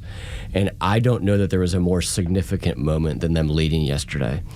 And I think what they were preparing the way for was honestly, and I'm going to get emotional about this, but probably the most significant display of the gospel that I'll think we'll see in our lifetime. And that is when Erica Kirk, 11 days after the murder of her husband, said, I forgive that man. Let's play that because that was the moment.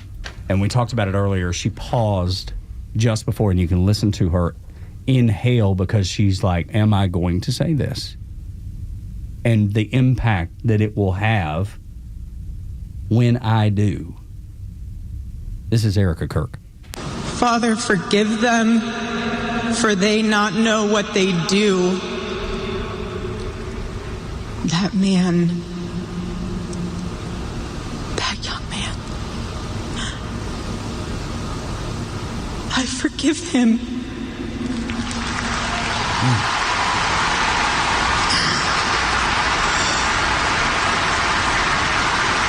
Unbelievable moment. It was the pivotal moment of the entire, I mean, as wonderful as the entire event was, and it really was. When she said that, it's like the world paused. My wife, we sat on our couch together, and she is in full-blown tears, and I get her, Kleenexes to and I'm obviously weeping too. I don't know that I've seen anything like that in my lifetime. I don't think we ever will. Not with the power that she said it with the grace that she said it with. And I don't know that I would have said it. I want to think I could say it. Ben and I talked about this earlier, Greg, is that the right thing I'd like to be that guy one day. You know what I mean? Well, I think that's the thing. I think we all think we probably could one day. If it was 11 years later. Days. And you could get to that point through counseling, through all of that. But 11 days later. Yeah. I mean, you talk about a moment of what I think it reflects is the depth of conviction. She talked earlier in that speech about Charlie giving the speech of what it means to submit your life to the will of God. And I think the only way that you get to that point yesterday is if you have spent a long time submitting yourself to the will of God and going through that discipline and recognizing that it's your will, not mine, in this moment. And even in this moment that probably none of us hopefully will never have to even comprehend what that can mean. It was a moment I will never forget. No question about it. The entire day was pretty impressive. It was really remarkable. And I think my wife's still checking to see if Brandon Lake's married still.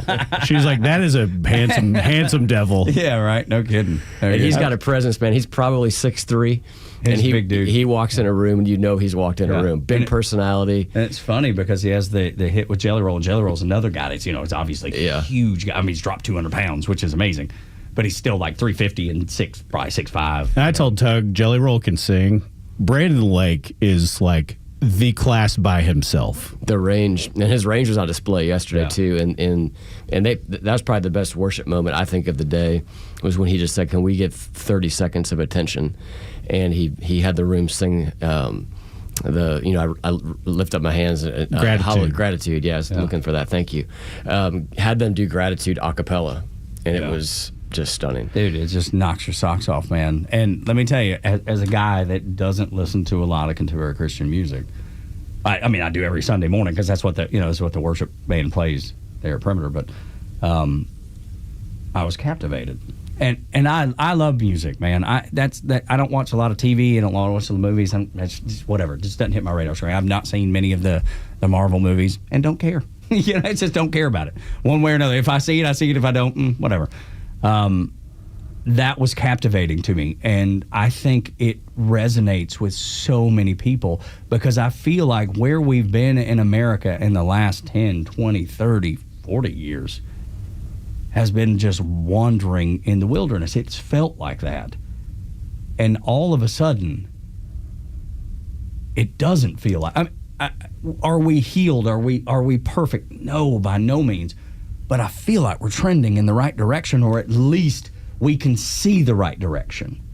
Do you feel that too, or is that because I hear it discussed a lot, and it's easy to say, but do you truly believe it? And that's a question for both of you, because do you believe that we're trending in the right direction? So I'll tell you, State Senator Greg Dolezal is our guest, FOCO, Forsyth County legend. To take your question, it couldn't have felt more ominous. I'm not the guy who talks about social issues all the time because, look, I'm sure if you go down to the Gold Dome, it kind of get desensitized to it because you know who's there, you know what the issues are, you know where everybody's going. But I don't think culturally in America, I feel like there's a generation of people, and I hate that. I kind of hate it wasn't us, right? But those young people, man, by the tens of thousands, you look at numbers amongst Gen Z going to church. Yeah, quadrupled. Even you look at, I'm not Catholic, but you look at the numbers of Catholicism and you look at the numbers around college campuses in church.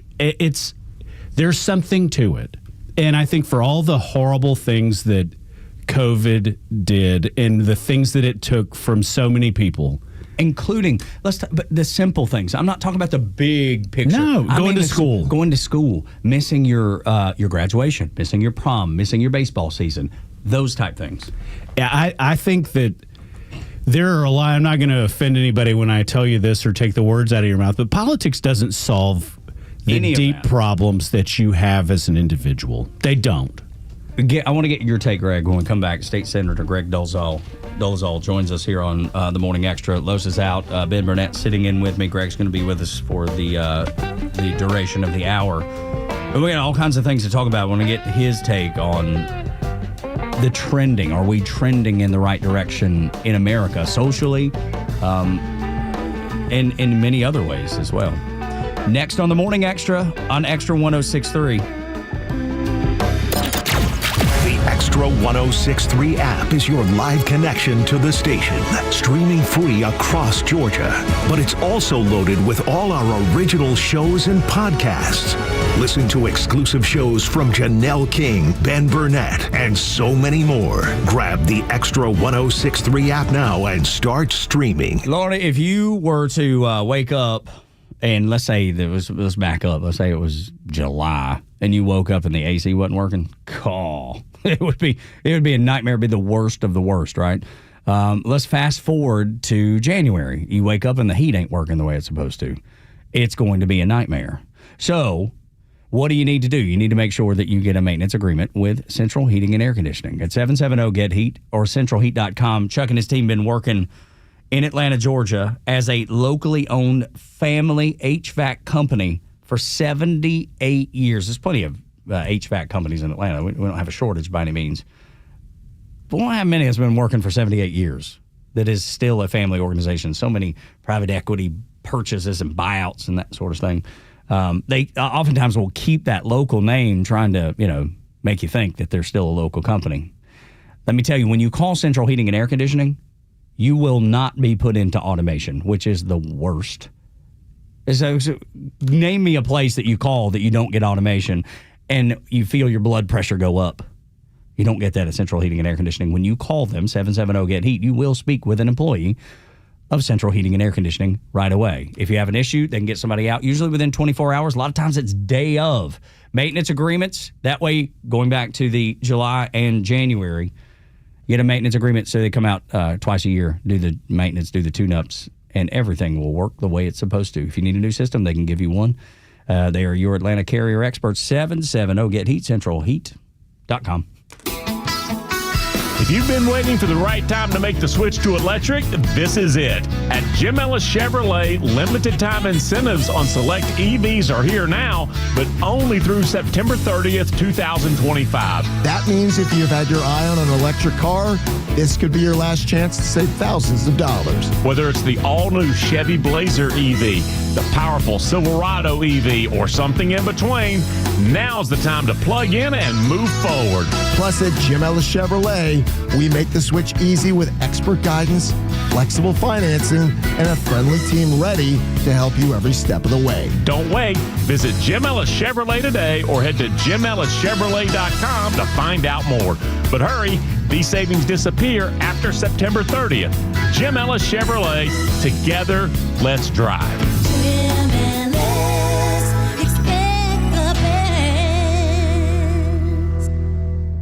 Atlanta Braves fans, this is Kelly Kroll asking you to step up to the plate for the men and women who have served our country and protected our freedom. The Warrior Alliance, an official community partner of the Atlanta Braves and the Atlanta Braves Foundation, is helping thousands of veterans to achieve success after military service. Either you or someone you know has served and deserves our support. The best way to say thank you for your service is by helping a veteran round the bases on their journey home. Donate today at thewarrioralliance.org.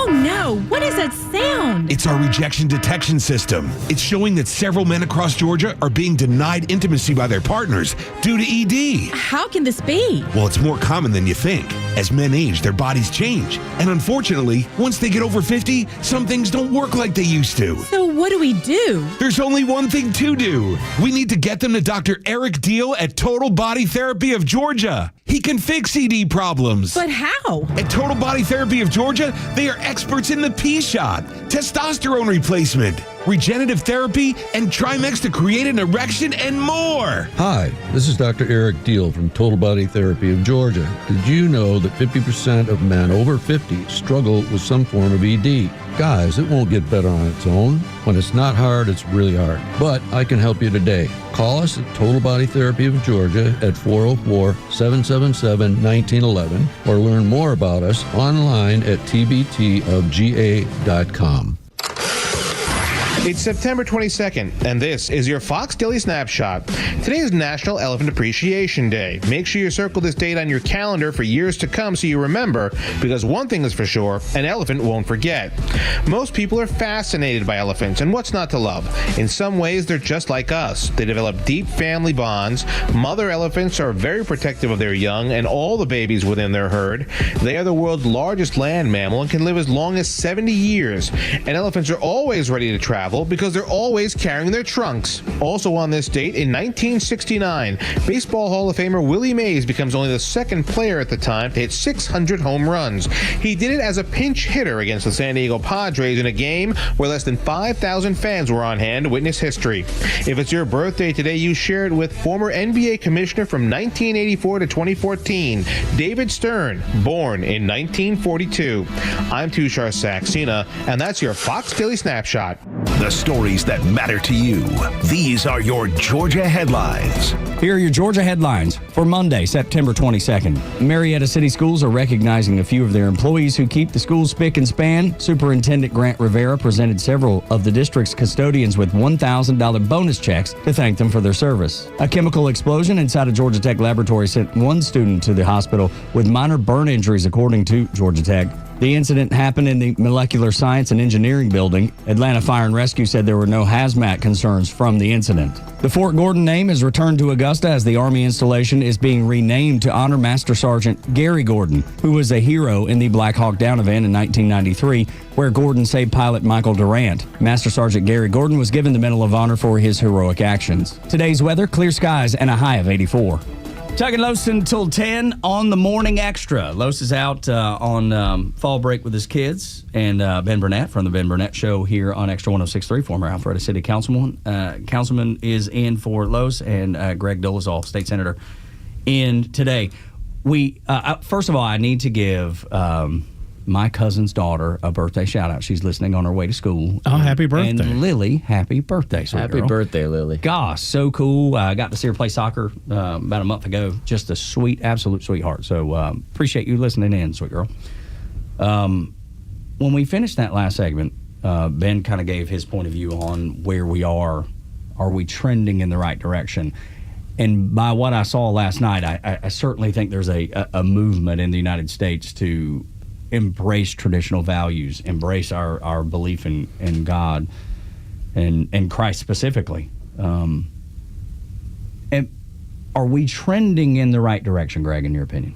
I think so, and I think that, if you think about the moment, we were just talking about this in the break, that happened on the September 10th, I think that it was this generation's September 11th. In fact, I have a friend of mine who texted me a couple days after, and he said, I have not been this profoundly impacted but with any event as I have since 9/11. It's like I spent 2 days staring at the wall. I did the same thing. I didn't know how to process it. I couldn't stop thinking about it. The image was seared in my brain. I think that there was something very, very powerful about the fact that within an hour, everyone saw the gruesome nature of what happened. I think that there was some symbolism in the fact that the bullet ripped through Charlie's vocal cords, and that it was literally the attempt of someone to take out, the successful attempt of someone to take out his voice. But I think that the reality for all of us watching that, like, I believe 90% of what he said, or 95% of what he's been saying, or 100% of what he's been saying. What would they do to me? Exactly. And I think that what you see is people recognizing that we're coming together in this moment because we believe what he believed, and we're not going to let you do it to us. I love that point of view because I've said, and we said the next day, 9/11, we used the 9/11 example, but we also used the MLK example too. This is like one of those MLK moments too, where you take a prominent Christian and murder them. We've not seen a lot of political violence. I mean, what, since the 60s? I mean, is this the first? Not with any scale. Yeah, right. Media scale. Right. This stopped everyone in their tracks. Like you said, you know how to process it. We had to come in the next day and do a show, and it was trying to be, okay, let's not do the thing that the people that killed Charlie Kirk want us to do, because they want us to be angry. And you should be angry. There's a difference in anger and righteous anger. They talked about it at church yesterday. And I'm sure that maybe there was some of the Charlie thing in their mind as they wrote that sermon. It's okay to be angry, but what do you do with that anger? And that's the most important thing. And what I've seen is positivity, Greg. I've not seen a building burn down. I've not seen a police car set on fire. That's the difference. And I don't want it to be us versus them, but that's what it feels like in this moment. The people that love in America and want a traditional values America, and those that don't. Yeah, the reality is we now know, having lived through the peaceful protests of 2020 and living through the last 2 weeks, we know that there's a profound difference in the worldview and what people believe in terms of their affinity to this country and how they respond in a moment. You get a Molotov cocktail out of your pocket, or do you get on your knees and pray? And I can tell you, I sent out just a quick little, I took 4 or 5 days before I sent it out to my followers on social media, sent something out. And 85% of the response was positive. But there's 15% of people, even in my district, who, they are filled with hate. And I think that it is hate for everything that we believe. I think it's hate for the foundational values of this country. I think it's hate for a Christian worldview. And I don't know that we can ever change the minds of all those people. We probably cannot. But I do believe that moments like yesterday, and what Erica said was very true, you can eventually, these waves of love, if they keep coming, fair-minded people look at that and they say, now wait a minute, that response is not what I would have expected. What is it about those people? Yeah, what's different? And what is it about Erica Kirk that 11 days later causes her to do that when, 4 years ago I was trying to burn down an Atlanta precinct? Yeah. And people will, over time, I think, come to our way of thinking. And I also think they recognize that America is profoundly different from other countries, and the foundational values that we have are worth protecting and defending. I remember watching. I grew up with John Crist, Samford, the whole thing. The comedian. Yeah, the comedian. Folks, who's a great, super hilarious guy. Hey, I've been to a couple ball games recently. We've been around, but when he put a clip up this weekend on his podcast of a dad and a son who one is liberal and one's conservative, and which one's which doesn't matter. And they get done, and he's like, you should honor your father. And you guys shouldn't let something like this get in between you, because the bond that you have is eternal. It's special, and it's a covenant. Yeah. And it talks about how you two should treat one another. And then the clip ends, and he's like, that was the guy you wanted?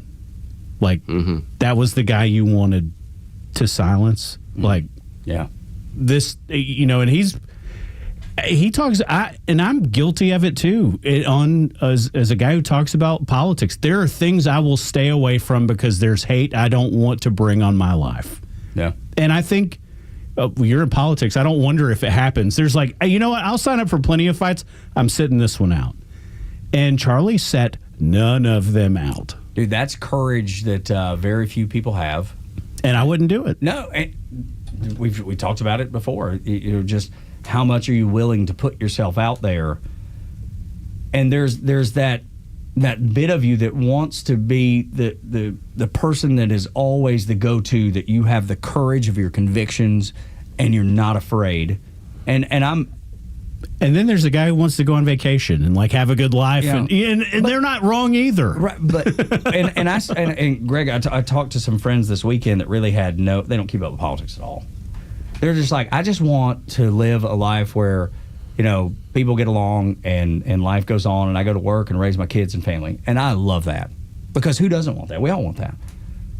But somebody has to keep their eye on the ball, and maybe it's you in the state house. Or maybe it's President Trump at the federal level. Because if somebody's not watching the store is going to be raided. And that's the thing that I try to keep telling them. It's like, keep your eye on the ball. Know what's happening. Because most of the time, they're shocked when they see Charlie Kirk murdered. They can't believe somebody. We're all shocked. But they're shocked for a different reason. Because they don't keep up at all. It's like, well, why would anybody want to kill that guy? There's plenty of people that want to kill that guy. And the values that you share, like you said, 90% of the things Charlie said, 95, sometimes 100% of the things Charlie said, we agreed with. But there's so many people that want to tear that away from the American people. I just don't know how to shake people to get them to pay attention. And that was so irritating this weekend. And of course, I didn't say that to them, but there was that bit of me that was like, please wake up. And they're not listening to you right now. No, by no means. No. They're listening to country or hip hop or anything but this because they want to steer clear from it. And so do I. But if I do, then who's watching the store? Yeah, I think that probably the thing that has struck me the most about Charlie, I did a somewhat shallow, but because I couldn't find any information about his parents. My wife asked the same question. I'm trying to figure out who raised this guy with such clarity of vision, such a clear sense of the purpose of life, such a clear sense of the calling that was on his life. The guy was 31 years old, but he's been doing this since he was 18. Mm-hmm. And a lot of the videos, the John Chris video that you saw, was probably when he was 29 years old, 30 years old. And I don't know about you guys, but I did not have that clear of a sense of calling and purpose at 25, not even near. I don't have it right now. Yeah, exactly. So, I go back to, talking about our friends and the people that we see that are just kind of blowing through life. I think about John Piper, who's an author. Mm-hmm. I was at an event decades ago, and he ended up writing a book, but he that came out of this moment. But he had a moment where he read a Reader's Digest story about Susie and Sally, or Susie and Johnny. I'll make up the names. And Susie and Sally had achieved the American dream, and they had bought a house in Florida, and they spent most of their days walking the beach and collecting shells. And Piper pauses and says, "What a tragedy, collecting shells." And he wrote this book called Don't Waste Your Life. And I think that when I think about what I've observed in Charlie, I think about the Westminster Catechism, which says the chief end of man is to glorify God and enjoy him forever. And if the chief end of man is to glorify God, you don't spend your 60s collecting shells. Right. Because ultimately that's not eternal. Right. And Charlie seemed to have this profound sense of moral clarity and purpose, obviously incredibly gifted.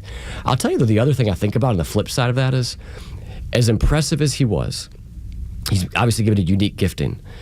His search and quest for knowledge and his desire to constantly, I don't know if you guys saw his teacher that talked about how he completed 31 Hillsdale College things. I've completed one. One. That shouldn't 31. Be rare, though. Yeah. It's rare, but it shouldn't be. And I think the bar is so low, especially in politics right now. Oh. We've got people that can't string 5 sentences together. We've got people that can't tell you what the First, Second, and Third Amendments to the Constitution are. We've got people that can't tell you at the state level what the 10th Amendment means and why it's significant to the states. The bar is so low. I hope one of these things, I know for me, one of the challenges is how do I raise my game? And how do I lift my game? Not so I can go on to college campuses and debate students. That's not my calling. But so that I can pursue my calling with excellence. And the guy had an excellence to his craft that was unmatched. Part of that is gifting, but part of that was just good old-fashioned discipline and hard work and his ability to be committed to his craft. Well, we've sought a lot of answers this morning. When we come back, I want to get into some more granular things with one Georgia State Senator Greg Dolezal. Yeah. And we're going to ask you the hard-hitting questions. Right. Absolutely. Come on. Like hockey. Like hockey coming back to the state of Georgia. Could it be in Atlanta, Georgia again? Are you running for office? Yeah. Are you? What's your next step in this political career? This is the Morning Extra on Extra 106.3, 7 o'clock hours, brought to you by Van Sant Law Group. If you're in an accident, make the right call. VanSantLaw.com. The latest sports news, powered by 680 The Fan, and driven to extra listeners by RBM of Atlanta in Sandy Springs, Atlanta's Mercedes-Benz connection since 1964. And good morning, I'm John Michaels. Time now for your Extra 106.3 Sports Flash. Falcons fall to 1-2 on the road as they lose 30-0 to the Carolina Panthers. Michael Penix throws for 172 yards, but throws 2 interceptions and is actually pulled from the game in the fourth quarter in favor of Kirk Cousins. Falcons will be at home coming up next Sunday, taking on the Washington Commanders. Your Atlanta Braves are red hot. They win 6-2 over the Detroit Tigers. They've now won 8 straight games. Hassan Kim hits a home run and drives in 2. Braves are going to be at home tonight, taking on the Washington Nationals. That'll be a 7:15 first pitch, 6 o'clock over on our sister station, 680 The Fan. You can hear the Ford leadoff show also on the 680 The Fan app. Over the weekend from college football, Georgia Tech picks up a 45-24 victory. Jackets now sit at number 16 in the latest Associated Press poll. Georgia sits at number 5. They'll play host to Alabama coming up on Saturday afternoon. That's your Extra 106.3 Sports Flash from your home of the Atlanta Braves, 680 The Fan. The future of business in Georgia is bright, and Georgia Power is a driving force behind the businesses and organizations that are vital to the growth of the state. Just ask Brandon Hutchison, Executive Vice President and General Manager of Atlanta Motor Speedway. Make no mistake about it, we're big customers of Georgia Power. It really is a true partnership. We've ran NASCAR's highest level of racing. In the early days of Atlanta Motor Speedway, Atlanta International Raceway, as it were, they raced twice a year, and that was about it. And then we started figuring out that this is an 850-acre campus that can do so much more. And it's not just the larger events that impact the region. It's the local events that really impact our community. It's a big responsibility for us to be such a big player in our community. And there's no doubt that Georgia Power has fan experience front of mind all the time. To learn more about how Georgia Power is helping businesses big and small, visit GeorgiaPower.com and tune in all year to discover how they're powering the future of Georgia.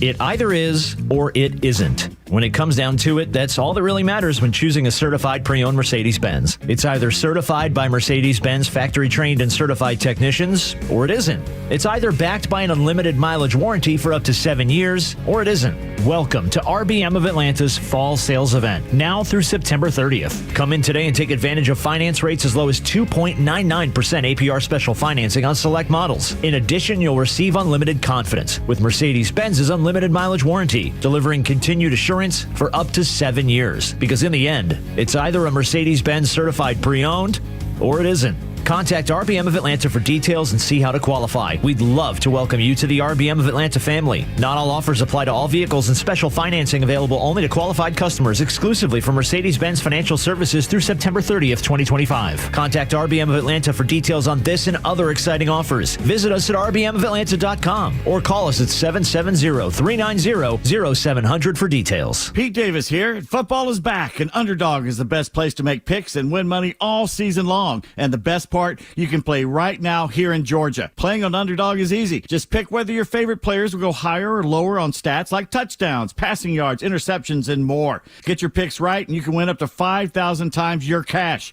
And you can start with as little as $1. I play too. This season, I'm looking at Michael Penix Jr. to go higher on touchdown projections and Drake London to go higher on receiving yards. It's simple, it's fun, and it keeps me locked into every play. Download the app today and sign up with promo code 1063 to score $50 in bonus funds when you play your first $5. That's promo code 1063. Millions of fans have already won billions making picks on Underdog, and you can be next. Underdog, make picks, win money. Must be 18 plus and present in Georgia. Terms apply. See assets.underdogfantasy.com/web/play and get terms _DFS_.html for details. Concerned with your play? Call 1-800-GAMBLER or visit ncpgambling.org.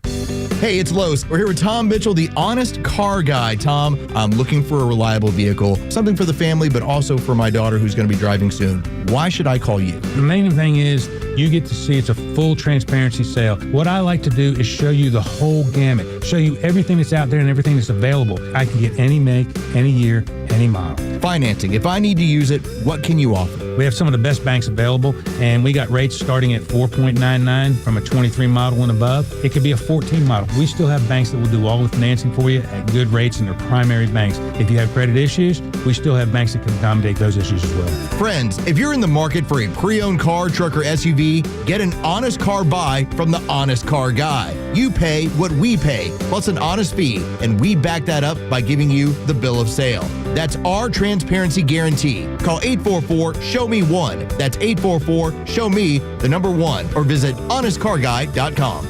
September is Fan Appreciation Month at Truist Park, and you don't want to miss out as the Nationals and Pirates come to town September 22nd through the 28th. Fans can look forward to the Ronald Acuna Jr. bobblehead giveaway presented by Truist, Los Bravos Night powered by Georgia Power, the Kids Club Appreciation Party, and so much more, with tickets starting at just $7. There's a great seat no matter your budget. Head to Braves.com/promos for all the details. Atlanta Braves Baseball. We are Braves Braves country. You should never need financing for a simple garage door repair, but it's happening here. Out-of-town companies have invaded Atlanta for a cash grab, charging outrageous prices. Hi, I'm Dan Watkins, owner of All Four Seasons Garage, Entry Doors, and Windows. Stay local and stay on budget for every opening of your home. All Four Seasons, trusted in Atlanta for over 25 years, exceptional customer service, and fair, honest pricing. When trust matters, trust us. All the number 4 seasonsgarages.com.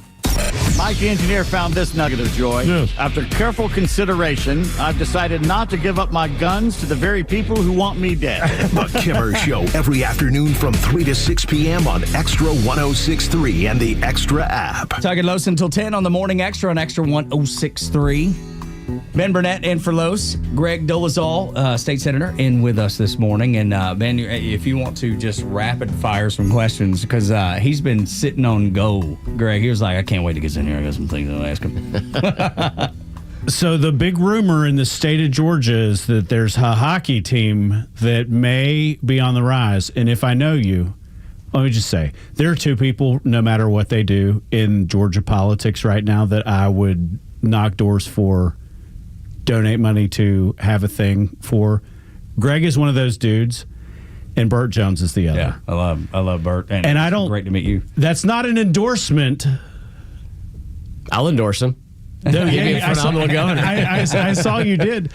Talk to me, man, about where you think hockey is, because Forsyth County's at the thick of it, and I know you're in the middle of that in probably more ways than one. Yeah, I talk to the team every couple of weeks that's working on this, and the county, as it relates to the Forsyth site, there's the Alpharetta site, and I know that there's a guy out there working on the Alpharetta site, and there was even rumors of maybe the Battery making a last-minute push. Oh, wow, I didn't hear about that. How about that? I think for sure, from what I'm hearing, Atlanta is going to get a team. So that's a done deal. It's not a done deal, but we think that we think the NHL will announce that by the end of the year. We think that Houston will be the other team. It's kind of ebbed and flowed a little bit between will there be one expansion team, will there be two. The latest signals that all the insiders that I'm talking to are getting is there will be two teams. Atlanta will get one. The Forsyth team feels very strongly about their chances. I think largely because they're going to have the most money. Yeah. And that's, obviously that's the currency here in America. It matters, believe it or not. And then just site development too, right? The plans being in place where some of the other people that are potentially vying for it they're not that far along. They've got the tax allocation district approved. They've signed their agreement with the county. The franchise fee on this thing has gone from hundreds of millions of dollars when I first started hearing about it, like $900 million to $1.2 billion. Then I heard $1.5 billion. Now I'm hearing $1.7 billion. Some people even throwing out $2 billion. So let's just say that it lands somewhere in the middle and it's $1.5 billion. You've got to have a team that has the ability to put that together. And from everything that I'm hearing, the Forsyth team has that. Vernon Krause and his team have that ability. I think there's some question whether the Alpharetta people have the ability to do that or not. Obviously, it's the site, if it was pad ready and ready to go and was an arena tomorrow, would be a great site. Is a 3 or a 4 year head start? Matters, I think, yeah. For sure. Why would you announce a team for 2042? Right. You know what I mean? Yeah. So, if you're a hockey fan, some potentially exciting news that is happening. And so, state Senate End of the year? With the announcement? What they're telling me is they think that they'll probably hear something by the end of the year. Okay. State Senate now. Ben has told me that there may be other aspirations that you have. Well, that's just a speculation over here from a guy who knows nothing. Okay. All right. Yeah, I mean, it's an interesting year in the state of Georgia, 2026, because Governor Kemp is term limited out. Mm-hmm. You have every constitutional officer seemingly running for higher office, with the exception of like the insurance commissioner and labor commissioner, although the insurance commissioner was until a month ago. So we know Brad Raffensperger, Burt Jones, Chris Carr, all running for higher office. Yep. So then what you have is a bunch of people at the state legislature level looking to run for attorney general, secretary of state, lieutenant governor. And myself and my family have spent a lot of time thinking about what's next, praying what's next. I think we'll have some news soon. It's been awesome to be in the state Senate. I've been able to move the needle on a lot of things. I passed the Promise Scholarship Act, which the day I passed it, I had a lobbyist walk up to me in the hallway, used to be a chairman of the Republican Party, and he said, that bill that you just passed, it took you 6 years to do it, is probably the most significant thing Republicans have done since we've taken over. Wow. And I had the same reaction. And I'll remember that comment probably for the rest of my life. But passed the Riley-Gaines Act last year. Yeah, huge. Led the charge on the largest military retirement tax cut in the history of the state. Was happy to do that.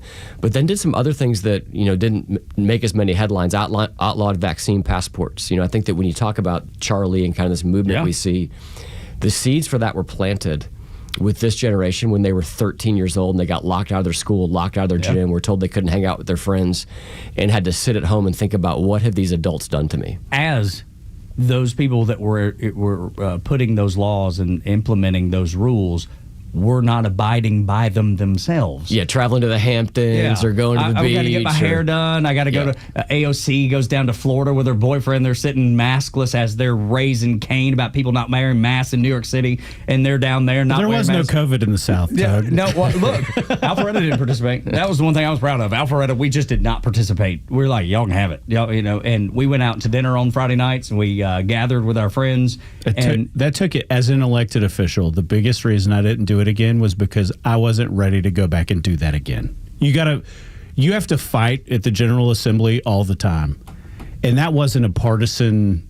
It became very partisan, but I was like, damn, I don't want to spend I don't want the power, and at the same time I need it to be like, you're not essential, you stay home. Yeah. I got a 950 on my SAT score. I do not need to have the power to tell you that you can't go to work. That's the craziest thing ever. And at the same time, that was the right thing to do. Yeah. Yeah. We felt social pressure because we did not force our kids to wear masks when they went to school. Forsyth County, thankfully, was mask optional.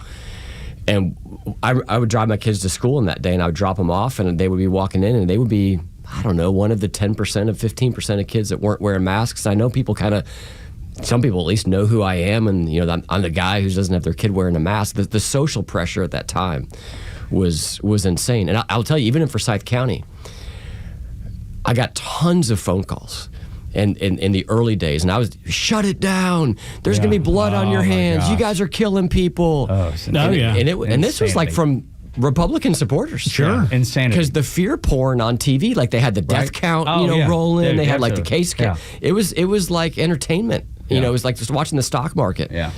And we lost our ability, seemingly collectively, to think rationally and to look at the data. I went on another program at the time, this later in COVID, and the lady, Rose, asked me if I was vaccinated. I said, no, I have natural immunity.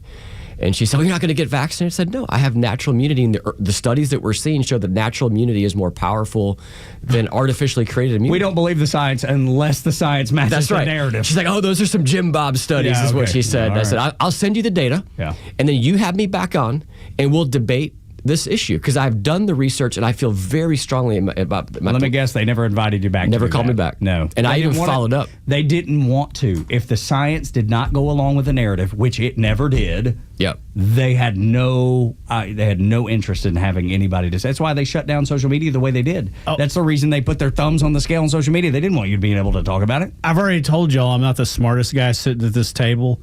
I knew when the virus mutated, I was like, well, what are we going to do now? I was like, and that was the most intelligent thing anybody could have said. It was like, and at the same time, it was like, hey, if you're 80 years old and you've got a bunch of comorbidities, then if you survive the vaccine, and it made a lot of people really sick. Yeah, it did. But that was the best option for plenty of people. It wasn't me, and it wasn't children. Yeah, and it turns out it didn't affect kids at all. College or pro athletes in the best condition of their lives. Right. I had a friend who is a friend through politics, and his son was at college. College gets shut down. They locked his gym. They sent him away from his girlfriend who was at college. They sent him home, and he ends up taking his own life. Oh my God. And I remember going to the hospital with my friend and one other gentleman, and walking around outside the hospital praying for his son because he was on life support, because they wouldn't let him in to go up and see his son. Unreal. We eventually were able to get him in to see his son, but he and his wife had to go separately. Insane. It's like, we'll only let one of you in the room at the same time, as if if one comes later, that changes something. All of it was crazy. All of it was insane. All of it was. Greg, thank you so much. You're welcome to hang out. I don't know how long you got time. You hang out as long as you want. You want one more round, man? Yeah, let's do one more. All right. We'll talk about the Charlie Kirk Memorial. Maybe even get into that Trump autism statement after the top of the hour. Got a Bortz report coming up and a Fox News update, too. It's time for the Bortz Report, exclusively on Atlanta's only conservative news and talk station, Xtra 106.3. Well, in light of that big ceremony in Phoenix yesterday, one more day of my commentaries covering the Charlie Kirk assassination. And that means the good and the bad. The good was the amazing outpouring of Americans at that stadium in Phoenix. Well over 100,000 people. The Queen commented to me, had never seen an outpouring of support like that for a non-elected official. Now the bad. I'm really thrilled to see a lot of so-called educators being fired from their jobs for the vicious things they've said about Charlie Kirk. There was an emotional support teacher, whatever that is, Pennsylvania. She said she would extend absolutely no sympathy for Charlie Kirk. Then there was a novelist. I'm not going to promote them by even mentioning their name. Hope the bullet is okay after touching Charlie Kirk. The assistant dean of students, Middle Tennessee State University. Hate begets hate. Zero sympathy. Fairview Park City Council president in Ohio. A lot of good people died today. Charlie Kirk was not one of them. Then there's 50 or so Democrats in our Congress who could not support a resolution honoring Charlie Kirk. Every single one of them that was in Congress at the time could support such a resolution for George Floyd. And then this, Donald Trump, the last speaker yesterday before Erica Kirk delivered her eulogy. It was disgusting. Donald Trump, me, I. Here's what I've done. Here's what I'm going to do. Damn, Donald, you'd have been better off just not coming. Neil Bortz, Xtra 106.3. Fox on Tech. Who will pay for your cybersecurity? Most people haven't heard of the Multi-State Information Sharing and Analysis Center, but it plays a key role partnering U.S. Homeland Security with state and local governments to tackle cyber threats and cybercrime. But the center lost its federal funding this year, and experts say the impact will be quite big. Orange County, California Sheriff Don Barnes. I don't have any discretionary money to invest into these systems. So without that investment through the congressional level, it just creates a gap. The center's funding agreement with the federal government ends September 30th. After that, it will switch to a subscription-based model, but not everyone thinks that will be sustainable in the long term. And Homeland Security grants are disallowed from being used to pay for this service, putting taxpayers locally on the hook. With Fox on Tech, I'm Eben Brown, Fox News. WFOM and W292 EV Marietta, a Dickey broadcasting station. The 8 a.m. hour is brought to you by Central Heating and Air. Paying tribute to Charlie Kirk 11 days after his murder. I'm Dave Anthony, Fox News. The assassin failed in his quest because Charlie's message has not been silenced. It now is bigger and better and stronger than ever before. President Trump at a massive memorial service in Arizona. Fox's Jeff Manasso was there. Tens of thousands of people from across the country came together Sunday for church and a faith revival here in Glendale, where in powerful and emotional words, Charlie Kirk's widow Erica said of her husband's killer. That man, I forgive him. She now carries the torch as head of TPUSA, vowing that campus tours will continue this month. The alleged murderer is due back in court next Monday. This morning, the suspect in the second Trump assassination attempt last year returns to a federal court in Florida.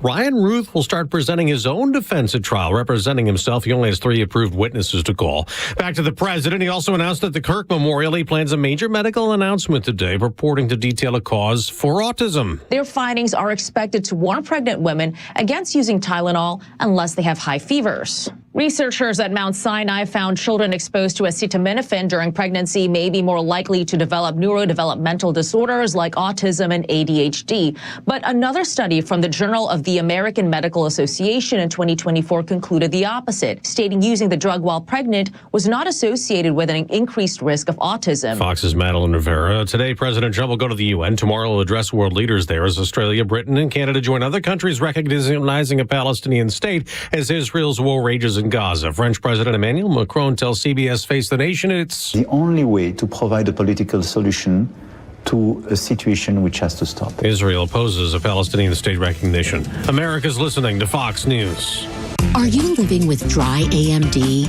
If so, you could be on the road to geographic atrophy, or GA, a condition that leads to retinal cell death and permanent vision loss. But with Izervay, you can slow it down and get it going slower. Izervay slows GA progression by targeting a key source of retinal cell death, which may help preserve your vision longer. Izervay, or Avastin Capted Pagel, is a prescription eye injection used to treat GA. Don't take it if you have an infection or active swelling in or around your eye. Izervay can cause eye infection, retinal detachment, or increased risk of wet AMD. Izervay may temporarily increase eye pressure. Your vision may be impaired after an eye injection or exam. Don't delay. Ask your doctor about Izervay today. Izervay gets GA going slower.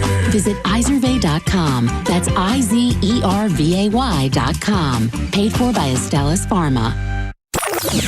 This is Tucker Carlson. You're listening to Atlanta's only conservative talk station, Xtra 106.3, worldwide on the Xtra app.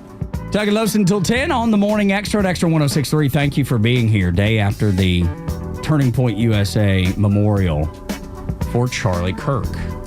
Ben Burnett, former Alpharetta City Councilman and host of the Ben Burnett Show here on Xtra 106.3 and all the podcasting platforms. You can get it there too, and listen to Ben and his ideas there. And so glad to have him on this morning. Been dear friends for a really long time.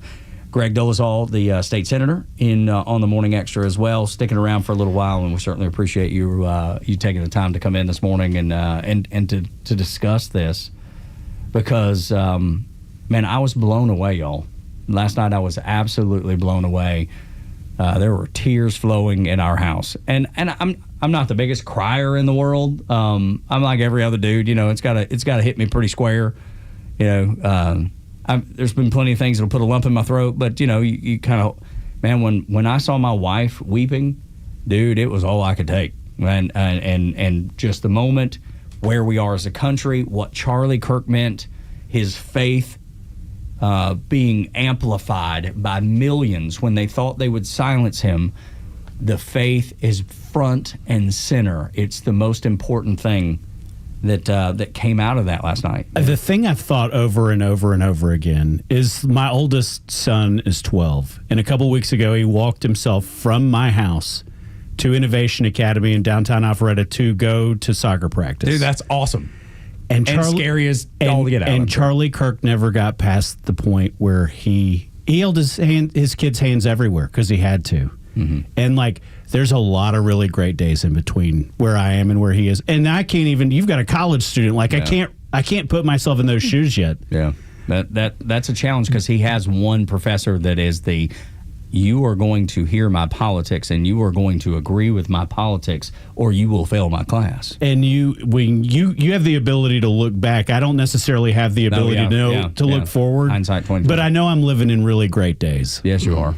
Yes, you are. And that, I just can't get past it, man.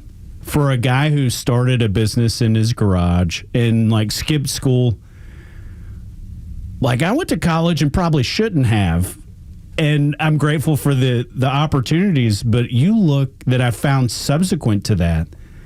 But when you look at the conviction and the work ethic and the aptitude and the altitude that guy had and the people who came together to celebrate what he had done in 31 years, it was an amazing. I mean, you couldn't catch it all because it had to be on for 7 hours. Yeah, my wife watched it from beginning to end. I picked up about... What was it, 2 to 6, I believe, and I picked up about probably. I was there for the music. I knew you were.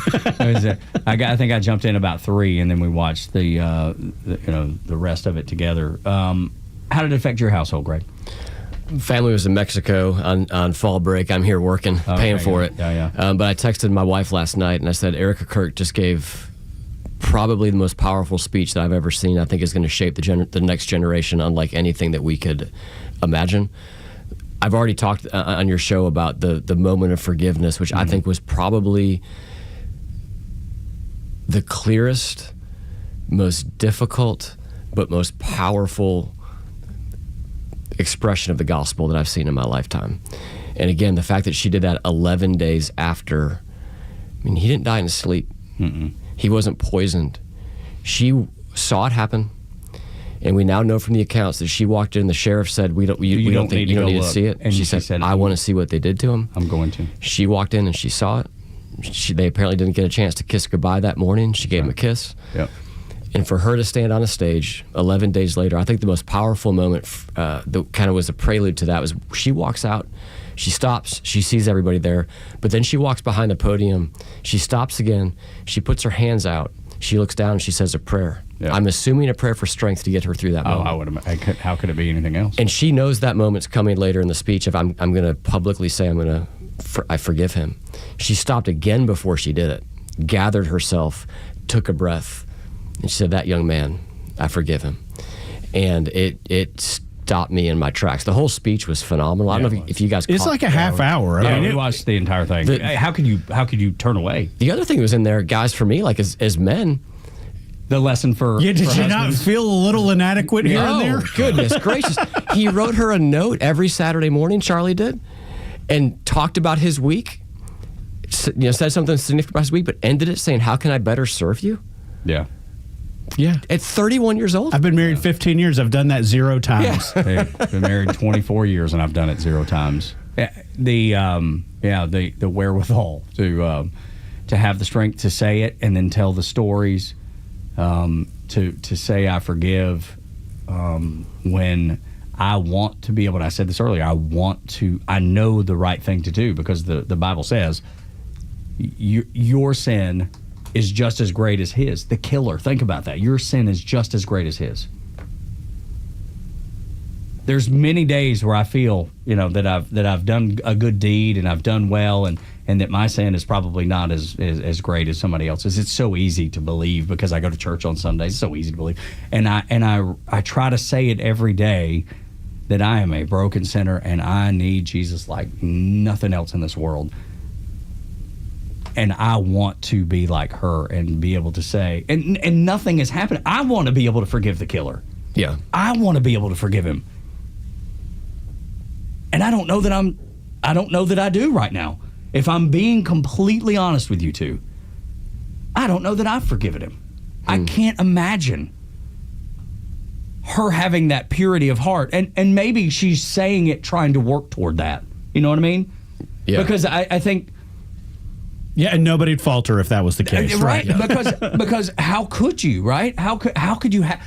And maybe I'm wrong, but she knows the right thing to do and is working toward that. That's what it feels like to me. Forgiveness is not an emotion, it's a choice. Yeah. And so I think what she is saying in that moment is I am choosing to forgive. I'm declaring that. Right. And it doesn't mean she's not going to have anger. It doesn't mean she's not going to have sadness. Righteous anger. Yeah, but the response to that is to continuously forgive. And I keep coming back to that. Just comes from a source of spiritual discipline that I think very few of us sadly have. Yeah. And the other thing that struck me was her pledge to continue the work. And I tie it back to another line that she said in there that really struck me when she started talking about the men. She said Charlie had a heart for the lost boys of the West. Yes. My gosh. There is this sense of that when you see the way that young men responded to him, especially, I think that it was a response to this bottling up of masculinity and manhood. Right, you've been told that they've been subject to. Yeah, you've been told you can't be a dude, you can't be a guy, you can't be a man.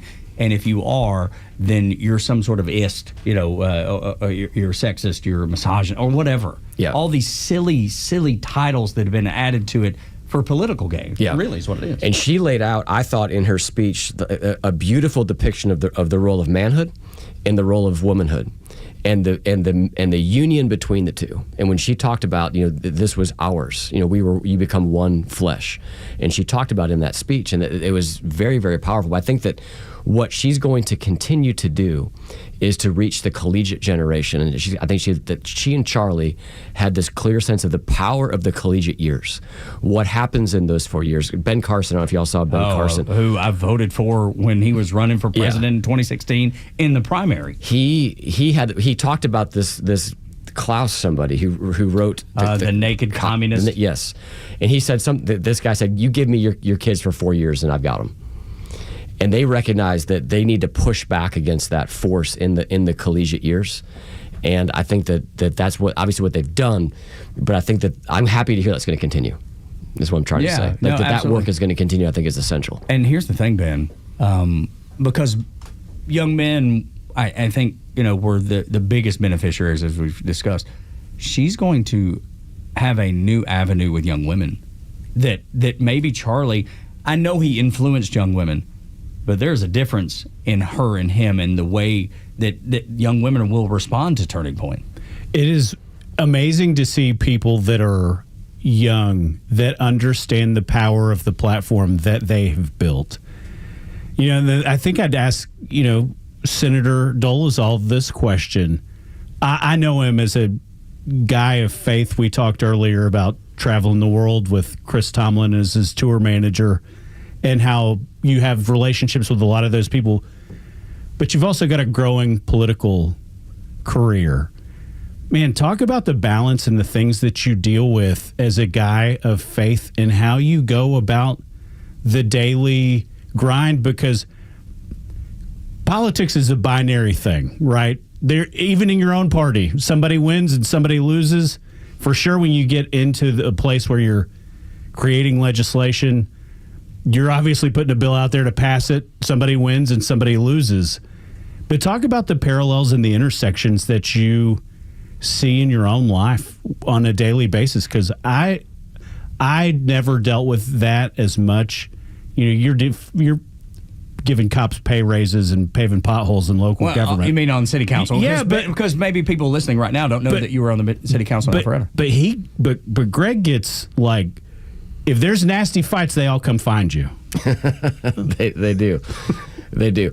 I think, going back to the days with Chris, I spent a decade on the road as Chris's tour manager, and it started small. I mean, we started with 2 buses and a truck, and we went to primarily churches. And then the last 2 runs I did with him, we were at Red Rocks, but the last concert I did with him was a sold-out concert at Madison Square Garden in New York. Jeez. And it allowed me through my 20s and early 30s to really grow as a leader and to learn what I was good at, learn what I wasn't good at. And I think that's essential. I think that a lot of people think they're good at everything, and they're not. And I think when I think about the kind of the how you approach a day in politics, where there is inherently conflict. To your point, it's this weird thing where there's just always conflict. I own a business in the real world, right? We're a part-time legislature. And when I go to work, there's not always conflict. There's a shared goal. And you're all moving towards that goal, but in politics, you're not. And so it is this different thing where you kind of figure out who you can work with. You have to know what you believe and why you believe it. And I think that what I have learned as I've gotten into politics is most people don't. They kind of know, like, well, I was a Chamber of Commerce guy, and so like I like smaller government, lower taxes. I'm a Republican. Or, well, I grew up here, and my parents were Democrats, and I think that whatever I think, and so I'm a Democrat. But most leaders, I don't think, have thought profoundly about what it means, what the role of, what the purpose of life is. I don't think they've thought profoundly about what the role of government is. I have a thing, you guys had Jason Dickerson on. My whole thing when somebody comes and asks me to support them when they run for office, I ask them a simple question. What is the role of government? And then I shut up and I let them talk. Because most people can't answer that question. Most people ultimately get to some role of big government when they are answering that question. Very few people say, the role of government is to secure rights. Yeah, secure the rights. That's it. That's it, man. Back after that, that's the role of government. Be done. Yep. And get out of people's way. But you don't. We're not, unfortunately, culturally and educationally, we're not forced to think about those things. And I think that the reason that Charlie was such an anomaly is he had thought about those things, but he had also studied what everyone else thought about those things. He knew what Madison, Jefferson, and Jay talked about in the Federalist Papers. He could quote Federalist number 3 versus Federalist number 7. He could walk you through what each of the amendments were, so he had done the work to study. So, Ben, to get back to, for me, one of my takeaways from this is get better about doing the work. Get better about studying. Walk into a room, the most prepared person in the room every single time, and that transcends politics. Yeah, oh, sure. That's business. That's life in general. It does. So, I think that for all of us, you don't observe what we've observed for the last couple of weeks and not recognize, like, okay, I've got to level up. Like, I need to up my game to the capacity that I can. Not all of us have Charlie Kirk's capacity. No, very few. But very few of us are living at our peak capacity. And that's why he stood out so much. And it's funny because we were joking about Americans being a little bit lazy, or a lot lazy. And then you have this group that's in here. We work very, very hard every day. All of us do. The people that we work with all work hard every day, to provide for their families and to do an honest day's work for an honest day's pay. I don't understand where the lazy people are. Like, I know they exist. Oh, they're everywhere. No, I know. but everybody that I see in our office works so hard. Everybody that you work with, Ben, works so hard. Greg, everybody you work with works so hard.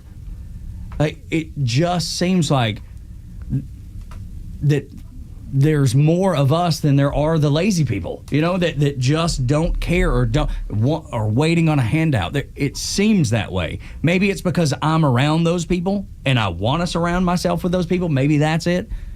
Because every time I see somebody that comes in here to the station or starts a business or that we have on to interview, everybody's working their daggum tail off. I wonder, though, if we're working at the right things. Now that, and I think that's if you went around your office or my office, or if you went around the Capitol, or if you went into a debate, with 8, Jason Dickerson said, I think this morning he had 6 Republican candidates. If you asked them, what was the last book you read? What would their answer be? And how recent would it be? Mm-hmm. Mine would be the Greg Allman biography. About 6 months ago. Did you learn anything? Yeah. I learned something. I learned all kinds of stuff. I don't know that it helps me. I guess in music radio, because I still do that, it does help somewhat to be. But am I educating myself? My wife is doing the Bible in 1 year. She's every night before bedtime. She's doing the Bible in 1 year, and I'm like, I need to do that too. Yeah, you know what I mean. Instead of Greg Allman. Yeah, instead of the George Jones biography that I have queued up next. Well, instead of doom screen, if you went around the office and said, when was the last time you looked at social media? Everyone would say 5 minutes ago, or 10 minutes ago, seconds ago. And so I think that's upside down. I do want to read you guys this because I found it. This is what Erica said about women yesterday at the memorial. She said, "Women, I have a challenge for you too. Be virtuous. Our strength is found in God's design for our role. We are guardians. We are the encouragers. We are the preservers. Guard your heart. Everything you do flows from it. And if you're a mother, please recognize this is the single most important ministry you have." Amen. And again, not trying to be overtly political, but it wasn't weeks ago that Michelle Obama said, being a mother, it's not even the most important thing for a woman. That's what she said, which is exactly opposite of what. Yeah, you were seeing, I think in today's day and age, you were seeing a very clear divergence between worldviews. Oh, I think so. The traditional Western values versus this kind of secular humanism, moral relativism thing that was on the rise. And I think in the last 2 weeks, man, the Western piece is pushing back hard on the other. But will the wave last? That's the thing that I want to know, Ben. We've seen what's happened in Europe, and people in America don't really want to go that way. And there's nothing about that lifestyle I want. You talking about the European secular crazy lifestyle? Well, Jen, letting anybody come and anybody go and set up shop here, we'll take all your refugees. And the FBI is talking about Al-Qaeda operatives that are working in the United States right now, who came over obviously with an open border. And what does that mean? What are they doing? But that was another alert that I read about this morning. What does it mean? We've got young people and they're mobilized currently. Dude, I'm telling you, man, it is a frightening place to be. The 8 o'clock hour is brought to you by Central Heating and Air Conditioning, your Atlanta carrier experts. 770-GET-HEAT, centralheat.com is the website. When we come back, Van Jones, the message that he shared that Charlie Kirk sent him. Great discussion, great conversation next on Extra 106.3. Your favorite Extra shows are streaming live video from the studio on Extra 106.3's YouTube channel. Subscribe to the Extra YouTube channel and get the Morning Extra and the Kimmer Show in live digital video. Let's talk about Exmark and where do you get your Exmark equipment? That's at Howard Brothers. When it comes to mowing, you'll want to run the perfect play for your lawn. So get an Exmark. The mowers, they're built to perform like a champion. Legendary cut quality, unbeatable durability, and pro-level speed. Exmark helps you score the perfect yard week after week. Do not fumble this mowing season. Put Exmark in your starting lineup, available now at Howard Brothers. They're the team that has your back when it comes to your lawn, no matter what the season. The grass is always greener when you take care of it with Exmark and with Howard Brothers.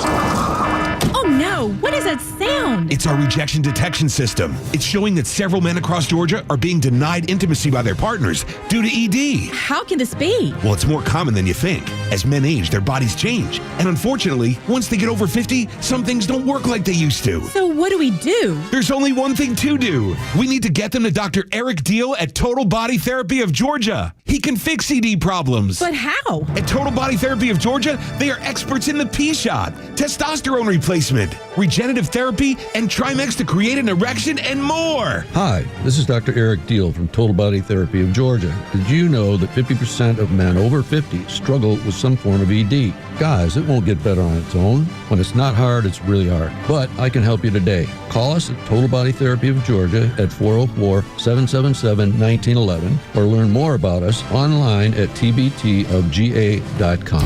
Hey Braves Country, Tom Glavine here. Want to drive like a champion? Start with a clean car from Tidal Wave Auto Spa. With cutting-edge equipment and elite customer service, it's more than a car wash, it's a win. Experience the ultimate clean at Tidal Wave Auto Spa, my go-to car wash destination and the official car wash of the Atlanta Braves. My car is happy, I am happy, Tidal Wave Auto Spa. This fall, the gridiron calls, which means you'll be road tripping to games across the South, and you'll need a reliable ride to get you there. And Subaru of Gwinnett has the vehicle for you. But a new car, truck, or SUV from Subaru of Gwinnett is about way more than just getting to the games. It's about getting the family home. It's about getting to work safely, but it's also about getting the most out of every adventure. If you're driven by an adventurous heart, the 2025 Subaru Outback shares your spirit with standard symmetrical all-wheel drive and up to 32 miles per gallon. Or maybe it's the all-new 2025 Subaru Forester. It holds the road with standard symmetrical all-wheel drive, and it holds everything you need for the tailgate. And no matter where adventure takes you, it starts on Satellite Boulevard in Duluth with the amazing staff at Subaru of Gwinnett. They'll help you find the Subaru that you'll love and be there every step of the way for everything you need. Start your shopping online at SubaruofGwinnett.com and let your adventurous mind run wild. Then stop in for a test drive on Satellite Boulevard in Duluth. Central Heating and Air Conditioning wants you to know the start of the new season is the perfect time to ensure your home's comfort for the fall and winter. Don't wait like most people do to have your HVAC system serviced. Your home should have maintenance twice a year. Maintenance helps keep your furnace running at peak efficiency and extends the life of your equipment. Turn to the experts for your system's maintenance at 770-GET-HEAT or centralheat.com. Central Heating and Air Conditioning can fix what ails your house and possibly your family with home ventilation and air quality products. Central has packages designed around health using variable speed, fresh air ventilation, air cleaners, air purifiers, dehumidifiers, and more. Carrier products, carrier warranty, and carrier peace of mind. Central Heating and Air Conditioning, your Atlanta carrier expert since 1947 and one of the few second-generation locally owned HVAC companies in Atlanta. Call 770-GET-HEAT or go to centralheat.com. We're smart, we care. We're Central Heating and Air. The stories that matter to you. These are your Georgia headlines. Here are your Georgia headlines for Monday, September 22nd. Marietta City Schools are recognizing a few of their employees who keep the school spick and span. Superintendent Grant Rivera presented several of the district's custodians with $1,000 bonus checks to thank them for their service. A chemical explosion inside a Georgia Tech laboratory sent one student to the hospital with minor burn injuries, according to Georgia Tech. The incident happened in the Molecular Science and Engineering building. Atlanta Fire and Rescue said there were no hazmat concerns from the incident. The Fort Gordon name is returned to Augusta as the Army installation is being renamed to honor Master Sergeant Gary Gordon, who was a hero in the Black Hawk Down event in 1993, where Gordon saved pilot Michael Durant. Master Sergeant Gary Gordon was given the Medal of Honor for his heroic actions. Today's weather, clear skies and a high of 84. Tug and Los until 10 on the Morning Xtra. Download the app so you can listen live and on demand. The 8 o'clock hour is brought to you by Central Heating and Air Conditioning, your Atlanta carrier expert. 770-GET-HEAT, centralheat.com. Call Chuck and his team today. They will do you right. I've been using those guys for a really, really long time. You wanted to bring up the renaming of Fort Gordon? So I love a good trolling. That's what this is. Just in general. Yes. And I am a guy... when I sat on the Alpharetta City Council, there was a guy who's actually a gay man, conservative. And when everybody started tearing down conservative Civil War statues, he was like, man, that's art. Where's all this stuff going? And he was like, you think we could start like a monument thing? I was like, you want to put a bunch of dead conservative or a bunch of dead Civil War generals at a park here? Yeah. I was like, dude, I'm not trying to get killed over this. Yeah, I think it's sad. I'm not. Taking away history. But you weren't wrong. Yeah. But I love the fact that it's like, no, we're going to be super inclusive, and the Trump administration is like, who's got the last name Gordon? We need a Medal of Honor winner named Gordon. Oh, it's the Black Hawk Down guy, Mogadishu. That's it. That's what we're doing. And same way with Fort Benning. Yeah, because they found another one. Yeah, that's exactly right, dude. It is. Did they pass that through Congress, or did they just? I think they just did it. They just. I mean, I don't know that for sure, but that I would imagine. I do. Trump's greatest gift is he doesn't always. And this is sad. Congress is useless, but if he don't need them, he don't use them. No, he. They'd be like, "What do you have against the Black Hawk Down pilot?" That was killed? because that's a pretty pretzeling moment right there. Like you don't like the Medal of Honor winner? Yeah. What do you not want to support our troops? Yeah, exactly. There's an easy deflection in there for sure, and it is ultimate level trolling. What else? There was another base, North Carolina. What? Bragg. Bragg. Yes, same way. They found another Bragg. That's right. Absolutely, they certainly did, and it is. Trolling that I've never seen before on a scale that I've never seen before. Most of the time, it's just like a quick comment on social media that you're like, "Oh, tomorrow we're gonna cure autism." Well, I don't think he said cure autism. I think he's going to have an announcement about autism. Maybe we can figure out how it went from 1 in 10,000 kids to 1 in 12. So I have to say, of the guys on the station, I don't know if I've been the most critical of Donald Trump over the last 2 or 3 years. Probably fair. So. Yeah, I think so. And I stand by plenty of it. There's nothing in this. I think him signing the big beautiful bill, I think it was too big and too beautiful, and I think we all agree that it was too big. But when you look at the pressure he's put on Jerome Powell to cut interest rates, if you look at the things that he's done around the national security, reshoring jobs and companies. And this is the thing I can't figure out, because if you just ask yourself the next question or the next question or the next question beyond, like kind of in the Charlie Kirk fashion, the Democrats should champion this, because these labor folks are typically in unions, which have been a Democrat stronghold, and they're fighting everything. Dude, they're flipping to Republicans and conservatives. I get it. Really quickly. But it is a matter of national security to control how that infrastructure is made here. Oh, yeah. And NAFTA was the horrible Republican, like the rhino stance. And this is the thing, like, I've criticized Trump a lot, so I feel like it means a little bit more. When you look at putting tariffs on other countries that openly screw you. Yeah. Or charging for $100,000 for new H-1B visas. Yeah, which is going to affect the tech companies. And guess who has the 7 highest valued stocks in the American stock market are all tech companies. Those are all tech companies, right. So they're either going to do stock buybacks because those companies don't pay out dividends to shareholders. That doesn't help you. I'm grateful to own several of them. But I look at what he's doing right now, and I told you, I think he is governing like an old-style Democrat. It's almost, if you go back and look at the Democrat platform from 1996, yeah, you'll see a lot. And Bill Clinton was very popular. Yeah, yeah.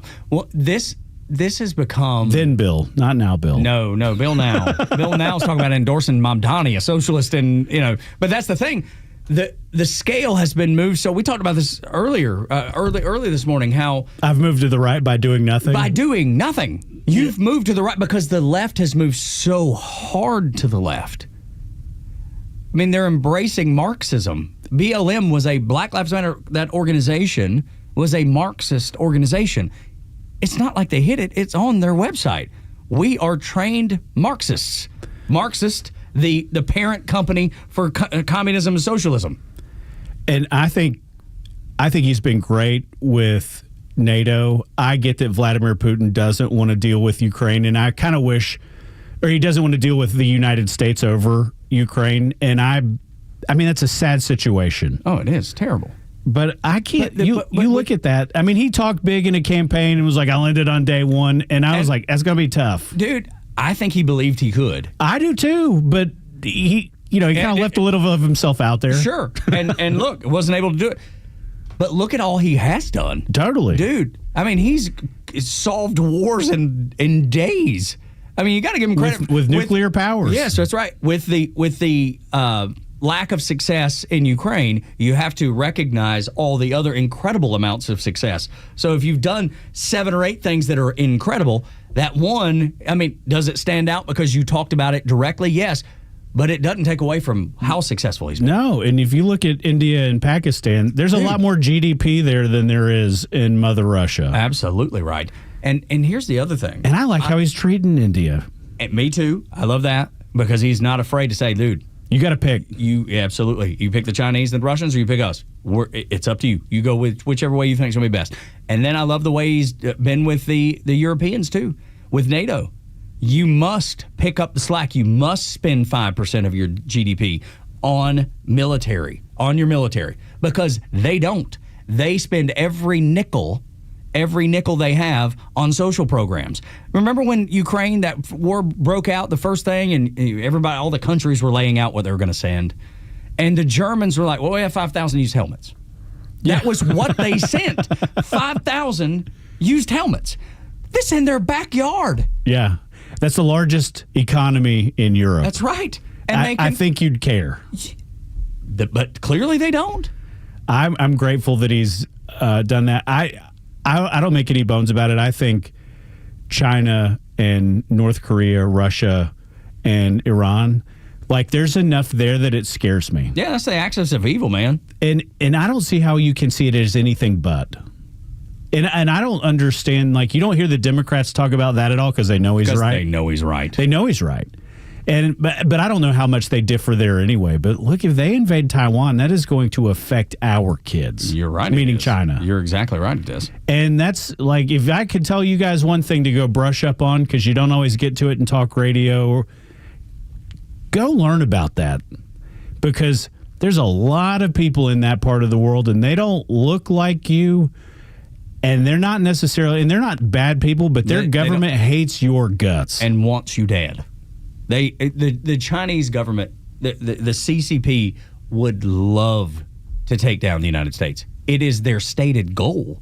They've said it. They've said we want to. President Xi said we want to invade Taiwan by 2027. They've stated the date out loud. Like, I don't know how. When you say how you miss it, I don't know how you miss it. But there are plenty of people that do. And we were talking earlier about, like, why the part of America that is lazy, right? That we know that's out there. Yeah, sure. I can't figure it out why. But I'll tell you, man, the other thing that I think is so dangerous, and we talked about Bari Weiss earlier, who we agree with as much as we don't, and that's about the greatest compliment I can give somebody who's been a registered Democrat recently. Yeah, flip of a coin. Man, people believe what they're told, and it is so dangerous. You're right. And that is the thing, if you were to give Charlie Kirk credit for one thing, I don't think he was hateful. I think he was opinionated, and they didn't like it. Yeah, well, and let me tell you, they don't like Christianity. The left outright does not like Christianity. And I think that being willing to take your platform and speak up, because I've already told you there's plenty of things that you and I could say that we don't always say. We may say to each other. I'm not putting it out on the airwaves. Sure. I don't feel like that dude held back on a lot. No, he was blatantly honest. He talked about why Muslims were bad for America and why they had and the damage that those people had done to beautiful countries that I love and care about, like England and France. Dude, they don't feel like they felt 15 years ago. No. Freedom of speech in those countries is all but dead. I mean, they're arresting people for posting memes. Memes, yes. You don't think the left or a Muslim majority wouldn't do that in the United States if they had the opportunity? It is worth paying. And look, if you're listening, you're an engaged person in the process. Yeah. But that's the part that's important. And look, there's things that sound really, really harsh. Like I told you, I think that the importing of people without Western values, i.e. Muslims, is bad for the future of Western civilization in America as you know it. They're incompatible. You don't get to have it both ways, and I can't be nice. Yeah. And that's what Charlie Kirk was doing. He was just merely saying what you just said. I don't think they're evil. No. I don't necessarily want them here. You can't tell me that that Sharia law would work. It's just like socialism. It's not going to work. They're not compatible. Those beliefs and those ways of government, they're not compatible with Western civilization. They're not. As a thing that was kind of ironic is the Democrats spent so long placating to get, the Muslim vote, and then they voted for Trump. Yeah. I was like, they're not voting for a woman, dude. Have you not read any of their theology? Yeah. It's not going to happen. Yeah, and then I'm sure you saw where Kamala Harris recently said in the book, and she's been asked about it, the reason she didn't pick Pete Buttigieg as her running mate. It was like, oh, they're not going to vote for this gay man. And then people lost their mind, and I was like, that's the most honest thing she's ever said. Yeah. And to be honest with you, if they had a candidate in 2028 that I could disagree with vehemently, he can walk and chew gum. Yeah. He was a way better option than her. Oh, yeah. And Tim Walz. Yeah. And they thought in Tim Walz they had the football coach. They had, the former military. He coached as much football as I did. Exactly, which is none. And then he served in the Army National Guard, and then when being deployed, he was like, oh, I don't want to do that. I'm out. And decided to leave the Army National Guard, leave his soldiers that he led when they were being deployed. And then he came out with the double jazz hands and the funny kicks, I mean, it was a disaster. They had a lot of problems in 2024, and they didn't take. And look, I'll say this, and I say it on my show on the weekends. I cheer for the Democrats to make sense because I think it keeps the Republicans honest. I couldn't agree with that more. Absolutely right. But right now they don't. No. They make 0 sense. The crazy thing is Chuck Schumer was on. I don't even know what they're right about at all right now. I don't think there is anything. No, I'm thinking, and I'm not dumb. No, I'm thinking about what if they had a stronghold, what would it be? And I don't know. Nothing. Besides the fact that there's plenty of them that hate Trump, I don't know what they go after. But that's 15%, 18% maybe. That's their stronghold. Yeah. No, but that's it. If you hate Trump, then you're voting Democrat. I mean, that's a given, right? That's the stronghold. And that's 15 to 18% of the country, and that's where their ratings are, 15 to 18%. I mean, yeah, to be honest with you, I don't know. And I keep saying about the Mamdani thing, everybody's cheering, and Neil Bortz is cheering it on, hope it happens. Los, to a degree, has said, man, I hope it happens. It's the capital of the universe, man. You don't want it to happen. No, I don't.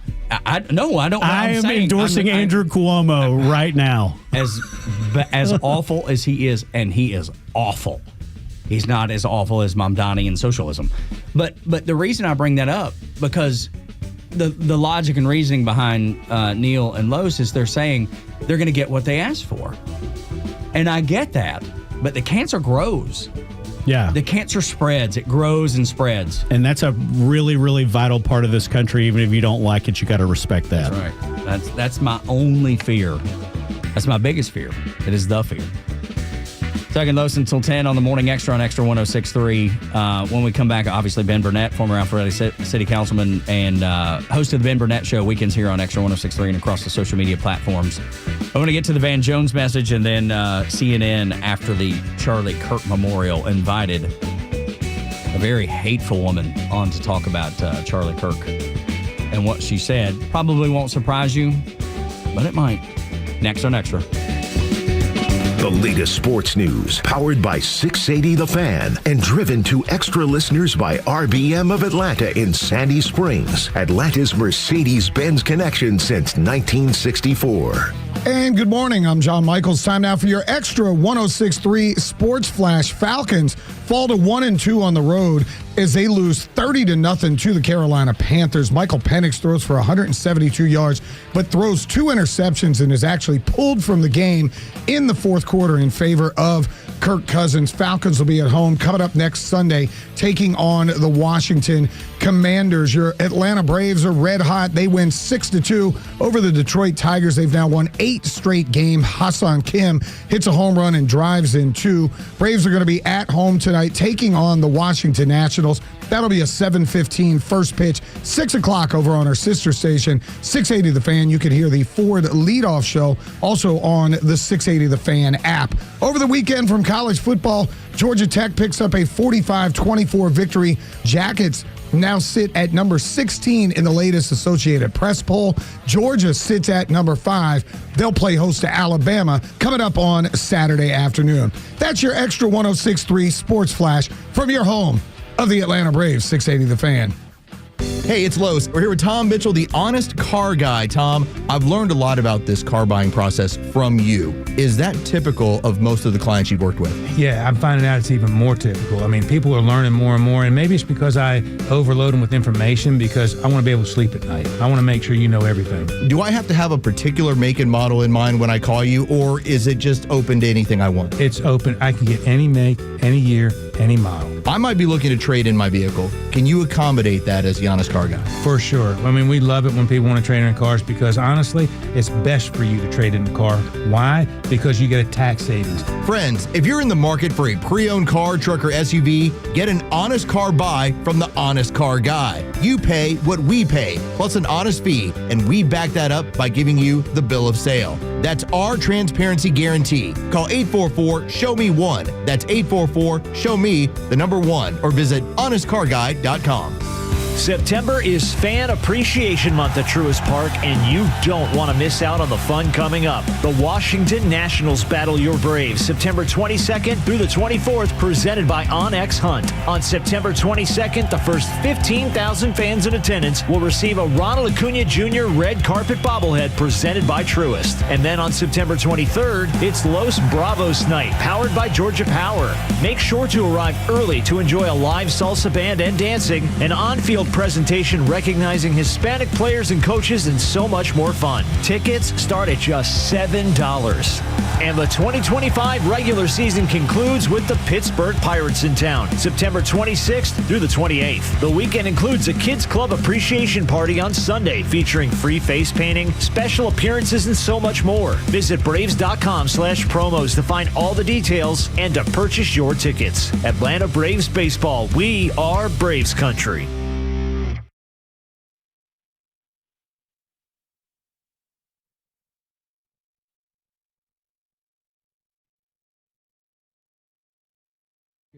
Big reason for that is our installers are ATL Turf Co. employees. We do not outsource labor. They are trained to be experts in the turf installation process, drainage, grading. Just go to atlturfco.com to schedule an appointment. An investment in your home is something that will pay off in the future, but it's something that you can enjoy right now. Hi, I'm Dan Watkins, owner of All Four Seasons Garage, Entry Doors, and Windows. A beautiful new garage door, entry doors, and windows are an investment you can love every day, and they will increase your home's value, energy efficiency, and curb appeal. All Four Seasons, trusted in Atlanta for over 25 years, exceptional customer service, and high-quality work. When trust matters, trust us. All the number 4 seasonsgarages.com. backyard, ballpark, or campsite. If there's fire, you can grill. At Southern Thunder Barbecue School, our Grill with the Pros class puts you in the action. In just 4 hours, you'll master steakhouse quality steaks, thick-cut pork chops, chicken quarters, veggie kebabs, and wings. It's a hands-on training under the tutelage of barbecue grand champions. When the cooking is complete, you'll feast. Don't just grill like a pro. Register now at southernthunderbarbecue.com. That's southernthunderbbq.com. I'm Ashley DeVorkin with the Fox Celebrity Profile with Gwendolyn Christie of Netflix's Wednesday Season 2. I feel like you're having fun with every word. It's the sort of acting challenge that I've craved for a long time. It reminds me of when I used to do farce in theatre, or when I worked on an opera with Richard Jones about plastic surgery, written by Armando Iannucci, and working with a live orchestra with all my lines written as music. There's a great musicality to this script with the character of Weems, and I love the way that her dialogue has such a dynamism and snap to it. You know, it really crackles along. I think they do a great job with that. And it allows me to inhabit a world that I haven't as an actor before. Wednesday Season 2 is currently streaming on Netflix. Ashley DeVorkin, Fox News. Promises made, promises kept.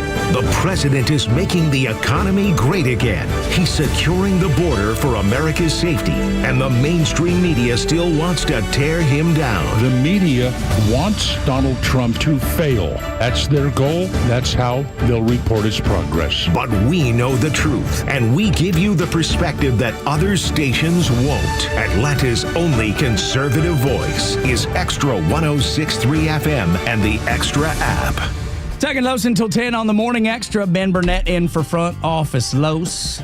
So glad to have you, dude. Been a dear friend for a really long time. So it's anytime we get to hang out, it's always good. Yeah, I've been trying to eat lunch with you for weeks. I know. Your shady ass. That's the truth. He has. He's not lying about that. I literally went to American Samoa in June, and it was like, hey, Tug, you want to eat lunch? I've got this and that and the other thing. And I work like you do, dude. Well, I mean, you work harder than I do. Okay, well, all right. But I know you eat lunch. This is almost October. Yeah. You failed. Yeah, I know. And I've been going to work out 2 days a week, too. That's the Thursday and Friday because I do it at lunch. Right. That always cuts that out. And then there's days that, like Wednesdays, I record with the Warrior Lines. Like Mondays, I'll record with Second Chance Bail Bonds. And what's easy? You just double the cost on one of them and quit the other one. Oh, I see. All right. Yeah. So there you go. But I like both. I really like working with both organizations, and I love what we talk about the Warrior Lines, and I do enjoy with Daniel Madelon of Second Chance Bail Bonds and Second Chance Monitoring. Like, I care about the community that we live in, and he's working hard with municipalities all over Metro Atlanta, just trying to give back and do good by people and kids. And man, I mean, he's getting his hands dirty, like handing out backpack on the weekend leading up to school, and then they'll do the same thing when they keeping the kids out of trouble. What at every chance, right? Because and if they do get in trouble, call Second Chance Bail Bonds. That's exactly right, and then he's able to help them again. But help you. That's exactly right. But he does, man. He gets his hands dirty. Like, he is genuinely involved with all the municipalities around Metro Atlanta, and donates crazy amounts of money for kids programs and programs for families and mothers. And he's a good dude, man. So that's why I enjoy doing that work. You know, it's meaningful. There's something there. Hey, before you get going, last couple segments ago, we had State Senator Greg Dolezal from Forsyth County. I told you he was a good talker. Dude, what an awesome dude, though. But the conviction that he speaks with is what I was most impressed by. So he wasn't going to say it because he's got to issue the press release. He's running for lieutenant governor. Well, you ain't supposed to say that. Well, he's already. It's in the AJC. It's everywhere that he's like praying through whatever. Dude, he's cutting commercials. Okay, but no, I just want to say this. Yeah, there is nothing that guy wouldn't run for that I would not vote for him. Yeah, he's got my vote too. Holy cow! And in Metro Atlanta, that's going to be challenged because there will be several of them. Mm-hmm. And I'm just telling you, if you guys can have him on early and often, and he's a damn good guest. Yeah, he's great. It's hard. Most of these guys in politics, you guys think they're all that. No, I don't. No, no. Well, you talk to all of them. Please don't be mistaken by that. But I'm saying you have an ivory tower. The listener has an ivory tower. That dude is actually as good on his feet, knows how he feels. Well, but I think the most important part about Greg, and I met him for the first time today, is that his conviction is deep. It's not surface level. He cares about his faith. He cares about his family. He cares about the state of Georgia. He obviously cares about coming in Forsyth County that he lives. And there's plenty of people we talk to that I'm like, you just have the radar that goes off. Yeah, Rich McCormick. There's those times, yeah, when you're like, wait, what are you talking about? Was I not supposed to say his name? No, it's fine. It's fine. There's been plenty of times that I'm just like, Dr. McCormick, come on now. Like we were talking about immigration, and there was a moment where as he described, hey, what are we going to do with all these people who are here? And he was like, at some point, some of them are going to have to stay. And I was like, that sounds an awful lot. Like amnesty. And he was like, no, that's not what it is. And I'm like, but Dr. McCormick, that's essentially what you're saying.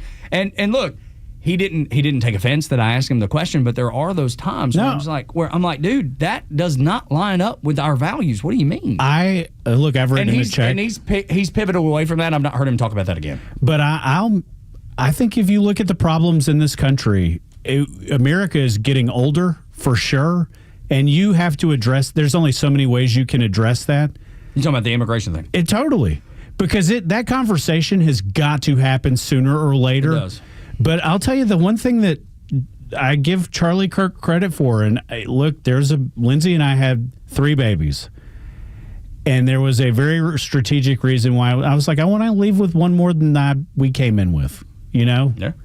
And because people weren't having them, there's a lot of, it's expensive to have kids. Yeah, you got one in college. Absolutely.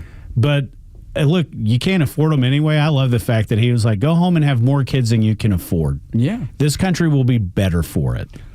And he's right. And stay married. Married. I mean, that's at least until your kids are out of the house so that they're raised well. That's awful. You're so wrong. God, so awful. There's some woman in the audience being like, he speaks to me. I'm just telling you, the good book says get married and stay married and have children and prosper. And he is so right, man. You don't have to be a genius. No. You don't have to be a millionaire. Everybody wants to be. I would love to be. I'm not. It's about the path to success in America is get married, stay married, have kids, work hard. And for the most part, that's the formula. 99% of the time, that's the formula. Save 10 or 15% of your money. Yeah, that's right. Don't outthink the room. Yeah, right. Absolutely. Be smart about what you're spending money on. Like when you see people, I've seen these videos of people being upset because they're not able to buy Kit Kat, candy bars on their EBT cards or whatever. You know what I mean? I'm like, I get it. Like occasionally it's okay to have a Kit Kat, but is that something that you need to buy every day? Is it? I mean, is that something that your fellow tax-paying, subsidizing person needs to be paying for? Right. And Apple, I get. Yeah. You know what I mean? Absolutely. And is it? I'd tighten that stuff up a lot. And it seems like that they're maybe trending toward that a little bit. There's been some changes there. There are so many things. I asked Greg about how he felt about RFK. I don't remember if this was in the show or not, and he said, I like that he's asking questions. It was off the air. Because there was plenty of me that when RFK was running was he independent maybe? Was he running? Because the Democrats had already kicked him out. Like, I never disliked him per se. I'd like to hear more about that. That's right. I love the fact that he's asking questions. Why do Fruit Loops in America have like all these crazy red dyes and they don't in Canada and they don't in Europe? I think that's a valuable question. We poked fun at Donald Trump talking about the autism thing last night at the big announcement tomorrow. Yeah, exactly. And at the funeral, I probably would have chosen a different time to say that, but he's who he is. He never deviates. Nope. He's who he is. I appreciate that about him. Somebody probably said something to him getting on the airplane to go back DC. He's like, and he probably got them mental note. He probably tapped somebody. He was like, I probably should have saved that. Yeah, but maybe not. But so we're supposed to get some. I'm glad that RFK's asking those questions. That's an important thing to ask. Why have we gone from 1 in 12 little boys in America in 20 years, or 1 in 10,000 to 1 in 12? I mean, that seems worth asking. And even if it's not 12, even if it's 200, it's still staggering. Yes, that's right. And then for little girls, it's like 1 in 20, I think the number is. And let's say it's 1 in 250, whatever. It needs to be asked. That's the thing. I don't understand, and I've already said I'm not anti-Trump. I've said there's nothing he hasn't done in the second term that I have not, by and large, agreed with. Yeah. And I don't worship at the altar of Trump either. I worship at the altar of Jesus. But I cannot figure out why it is so tribal that if they found something or did something or there was a fundamental change that made people healthier, why do they object to this? I have no idea. We got to take a break. Fox News Update, Neil Bort's report. We will be right back on the Morning Extra on Extra 106.3. It's time for the Bort's Report, exclusively on Atlanta's only conservative news and talk station, Extra 106.3. Well, in light of that big ceremony in Phoenix yesterday, one more day of my commentaries covering the Charlie Kirk assassination. And that means the good and the bad. The good was the amazing outpouring of Americans at that stadium in Phoenix. Well over 100,000 people. The Queen commented to me, had never seen an outpouring of support like that for a non-elected official. Now the bad. I'm really thrilled to see a lot of so-called educators being fired from their jobs for the vicious things they've said about Charlie Kirk. There was an emotional support teacher, whatever that is, Pennsylvania. She said she would extend absolutely no sympathy for Charlie Kirk. Then there was a novelist. I'm not going to promote them by even mentioning their name. Hope the bullet is okay after touching Charlie Kirk. The assistant dean of students, Middle Tennessee State University. Hate begets hate. Zero sympathy. Fairview Park City Council president in Ohio. A lot of good people died today. Charlie Kirk was not one of them. Then there's 50 or so Democrats in our Congress who could not support a resolution honoring Charlie Kirk. Every single one of them that was in Congress at the time could support such a resolution for George Floyd. And then this, Donald Trump, the last speaker yesterday before Erica Kirk delivered her eulogy. It was disgusting. Donald Trump, me, I. Here's what I've done. Here's what I'm going to do. Damn, Donald, you'd have been better off just not coming. Neil Bortz, Extra 106.3. WFOM and W292 EV Marietta, a Dickey broadcasting station. The 9 a.m. hour is presented by Southern Exteriors. Quality and precision you can rely on.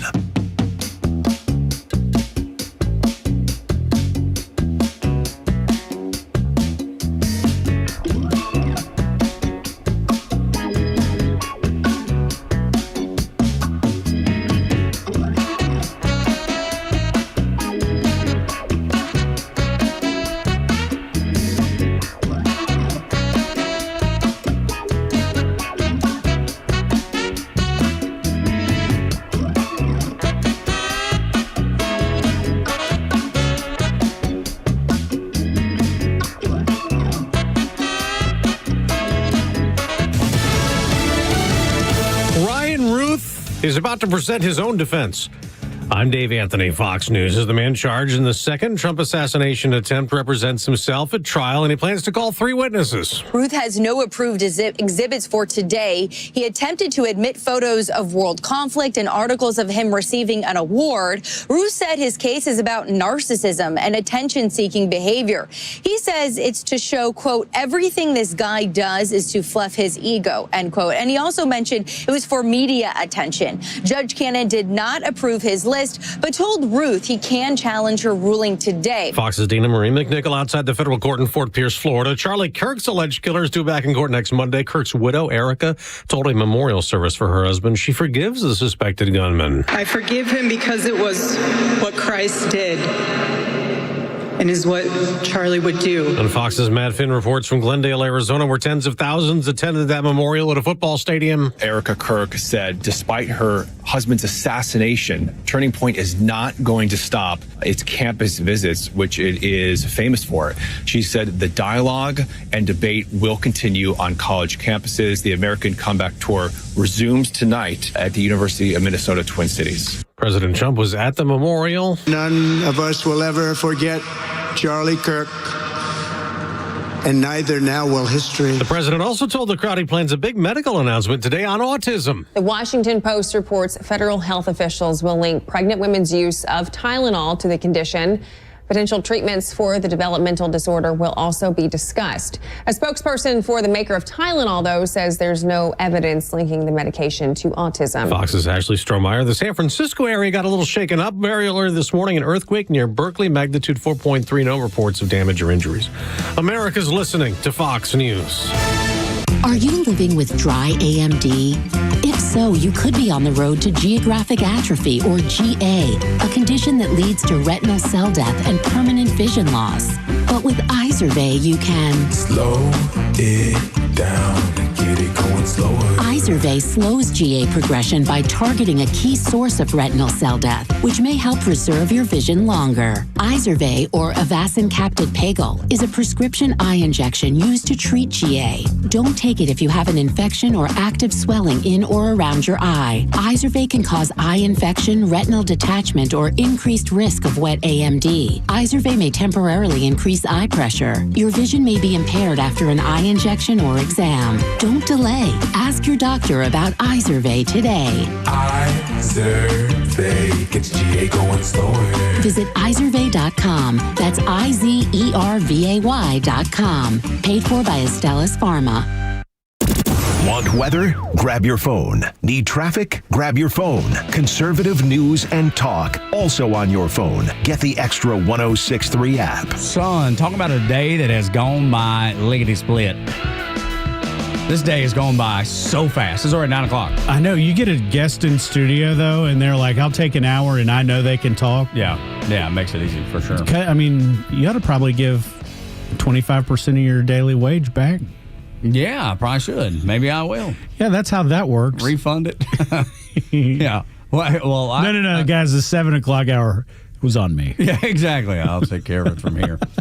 No, but State Senator Greg Dolezal, I haven't just pronounced his name wrong yet. Dolezal. I don't know why. I have a hard time saying it because I did it all just fine while he was here. And then as soon as I don't have it written down in front of me. I got to be careful, like, promoting him, or he'll start being your fill-in guy. Come on now. For 4 hours. He could do it. No, I'm sure he could. He could. If you missed any of State Senator Dolezal, go back and listen to it on the Extra 106.3 app. It will be available for you there. Such an interesting background. A tour manager for Chris Tomlin, the contemporary Christian artist who's one of the biggest in that format. Yeah, there's a lot of people that know his music. Yes, my wife is a huge fan. And I like Chris's music too. And I'm not the biggest contemporary Christian music. He's kind of the elder statesman of that worship leader thing. He and Mac Powell, for sure. Those are the two that seem to be the biggest. Well, Mac was more in a band. Well, yeah, but I just mean as far as just the presence in that format, that they were just a force to be reckoned with. I mean, 3 Grammys for I don't know how many Tomlin's got. He's got 2 for sure. You're going to Google it right now. Absolutely. I want to know. But he did I thought they all did such a remarkable job yesterday with the Charlie Kirk celebration of life. Gosh. so incredible. I like the religious part more than I like the politics. Me too. Oh my gosh, if I can choose, I'm definitely choosing the thing, because there's those days where I don't like where politics and faith blend. Yeah, I don't most of the time. Yeah, I don't either. Most of the time, but Charlie Kirk did it in a way that the faith was the most important part. And the politics were just, hey, man, here's why we're doing these things. Like, he brought in the political reason for doing some of the things. And I really like Tyrus on Fox. Yeah, that dude, they used to be a wrestler. Yeah. When he said he touched religion, politics, and gender, and those three are death sentence in this country. And they shouldn't be. Yeah, no, of course not. But he was a wrestler. Yeah, he was WWF, I guess. WWE, no, it's called. I saw him the last time I was at Fox in the TV studios. He's not small. No, he's a big dude. But it's crazy. His wife is tiny. I think his wife's, well, I mean, I guess in comparison to him, everybody is. But it's just funny to see them side by side, because of the disparity. Chris Tomlin won Grammy and 15 nominations. One for 15. Yeah, well, but look, the Grammys are so political. I'm surprised they even have a Christian Grammy because they're so freaking crazy to the left mostly. And I know there's local Grammy things that are that are probably more. And Ty Anderson involved with some of that, I believe. Third Day that you had on your show. I think they try to be less political than the big mothership of the Grammys, the big organization. Oh, you got me. I don't know. I believe that is the case. But Charlie Kirk Memorial, I think the world stopped turning for a moment when we heard from Erica Kirk. I mean, he'd heard so many great stories from Charlie's pastor, his mentor, a guy named Frank Turek, said, gave the reason why Charlie Kirk was going to heaven. Matter of fact, let's play it, because we'll play that, and then we'll go back to Erica, because she was the showstopper, if you will. But here's Frank. Now, I want you to know that Charlie right now is in heaven, not because he was a great husband and father, not because he saved millions of kids out of darkness on college campuses, not because he changed minds and chased votes to save the country, not because he sacrificed himself for his Savior. Charlie Kirk is in heaven because his Savior sacrificed himself for Charlie Kirk. Well put, well stated, because a lot of people that are outside the Christian faith are like, well, I just got to be a good husband, good father, and that means I'm a good Christian, and it couldn't be further from the truth. Definitely not what the Bible says about it. That's right, exactly right. There's no doubt about it. And then there were so many other speakers. I mean, J.D. Vance, I thought was brilliant. There was plenty. Benny Johnson speaking on Charlie's legacy, and I kind of knew Benny's story, but not really. And he said that he was an alcoholic. He was a wayward soul, and he meets Charlie Kirk, and Charlie helps him hone his faith, and then hone his ability as a commentator. And his career has blown up, obviously, because of the interaction that he had with Charlie Kirk. So many people spoke, so many people sang, and then you get to the moment where Erica Kirk comes on stage, and she physically is, and this is something we talked about with Greg earlier, Ben. 11 days after she saw her husband brutally murdered up close, and then saw his body, and I think you brought it up that the sheriff said you shouldn't, it's not the way you want to remember your husband, and she said, no, I need to. And she goes in and sees his body and what had been done, and then gives him a small kiss that she talked about during the speech. And she said he had a small smile on his face. And then she talked about the person that killed her husband. She talked about him and how she felt about him, and what she said was profound. Father, forgive them, for they not know what they do. That man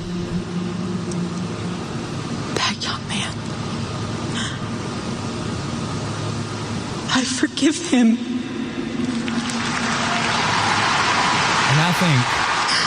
I think that's a process.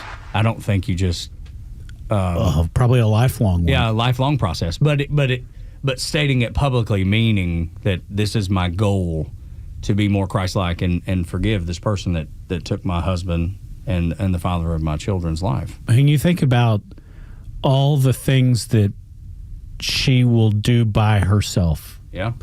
First days of school. Preschool. Yeah. School, driver's license. Kindergarten, I'm not there. The first time they walk their own selves to soccer practice. Oh my gosh! Or the first time they take steps. Well, I guess they're both. Yeah, they're both old enough now. But the walks down the aisle. Yeah. College graduations, getting their asses off the payroll. Yeah, homecoming dances, proms, just the things that have been taken away from that family, all over hatred. And I don't know that I'm. It's like we've said and we'll say again, and probably 3 years from now we'll say it again.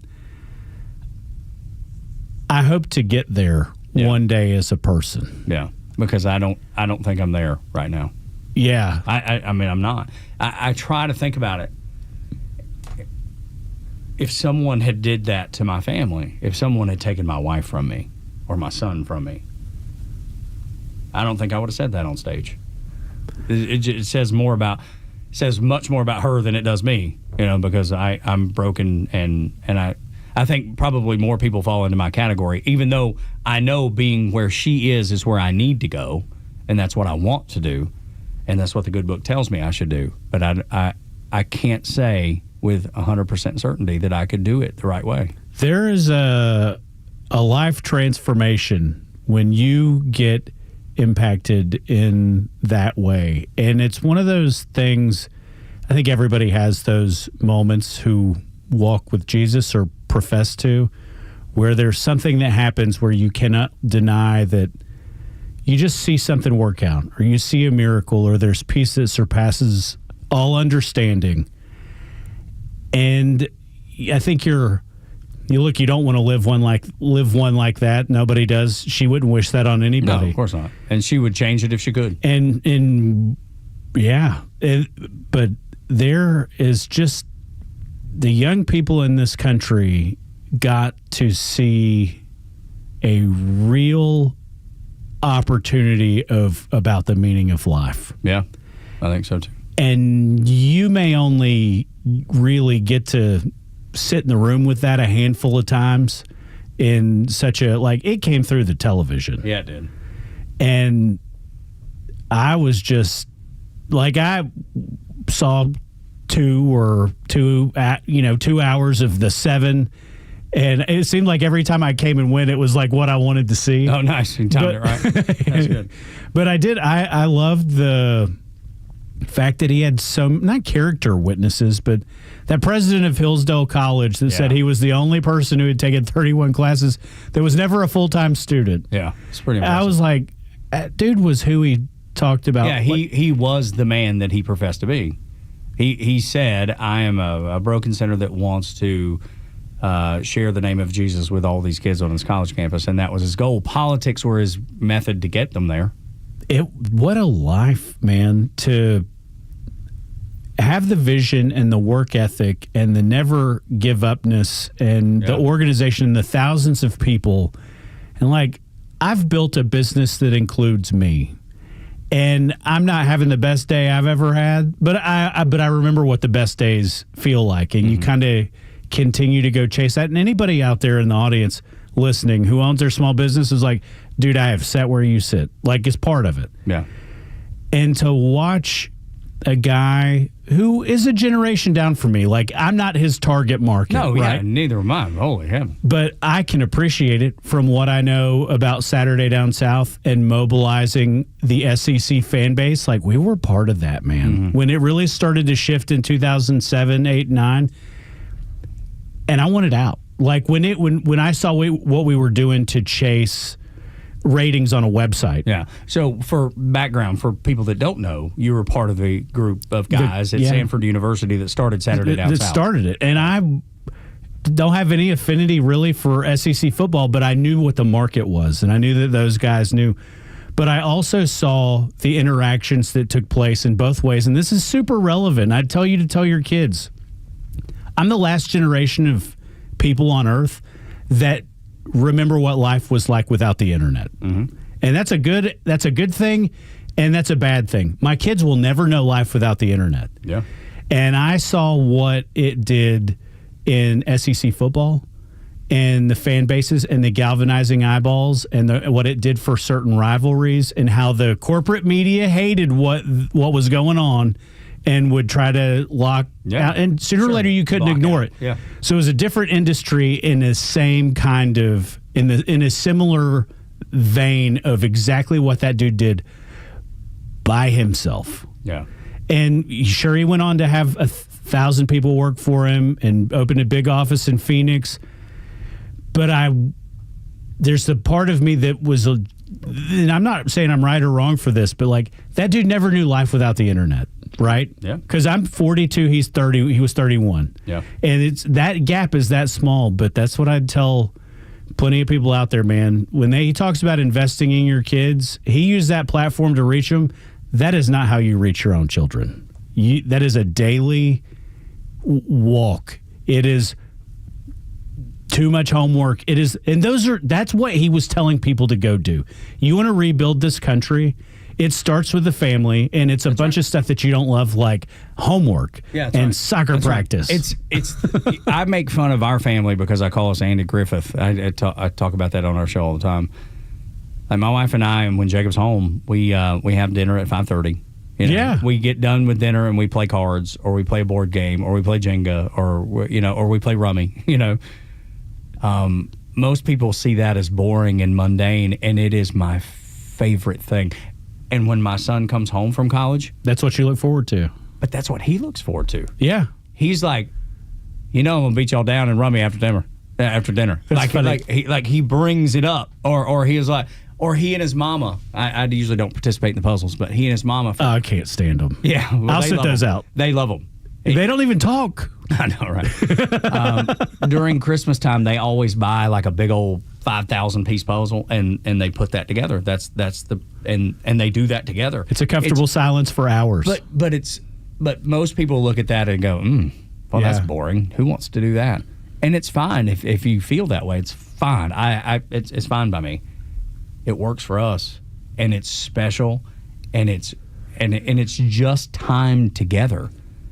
It's just talking about things as you're looking for the piece that goes where it's supposed to go, because occasionally I'll pop in and try to help, and I'm not real good at it, but you know what I mean? And the conversations that go along with it. My oldest, Charlie, is 12 now, and we went to Hawaii for a long time over the summer. Yeah, were there like 6 weeks y'all there?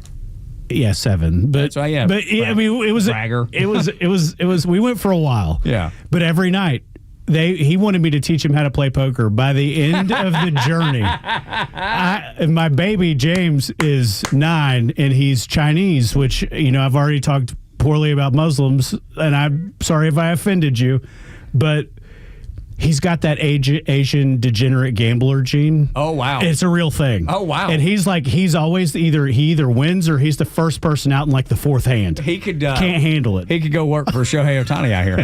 Yeah. But I actually made him take a picture. Funny you talk about Shohei Ohtani. I have a picture of James on my phone standing next to the Shohei Ohtani cutout because it's Los Angeles TV market-ish. Yeah, of course, yeah. And I was like, this will be funny later. Yeah. One day you'll think it's funny. Once you realize that. But yeah, they're all good five card stud Texas Hold'em. They're good at it. That's awesome. That's so good. And it will. Lindsay hates it. Yeah, your wife hates it.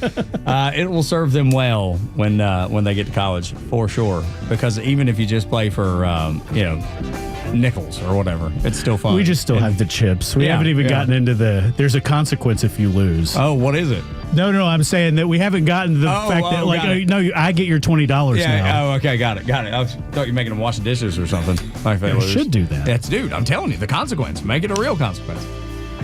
9 o'clock hour is brought to you by Southern Exteriors, your home exterior solution since 1999. 8779 southernexteriors.co. When we come back, I want to play you the Van Jones audio. We talked about it and not had a chance to get to it this morning. The message that Charlie Kirk sent Van Jones. Next on Extra 106.3. Neil Bortz is only live on Extra 106.3, bringing you daily commentary on the biggest topics of the day.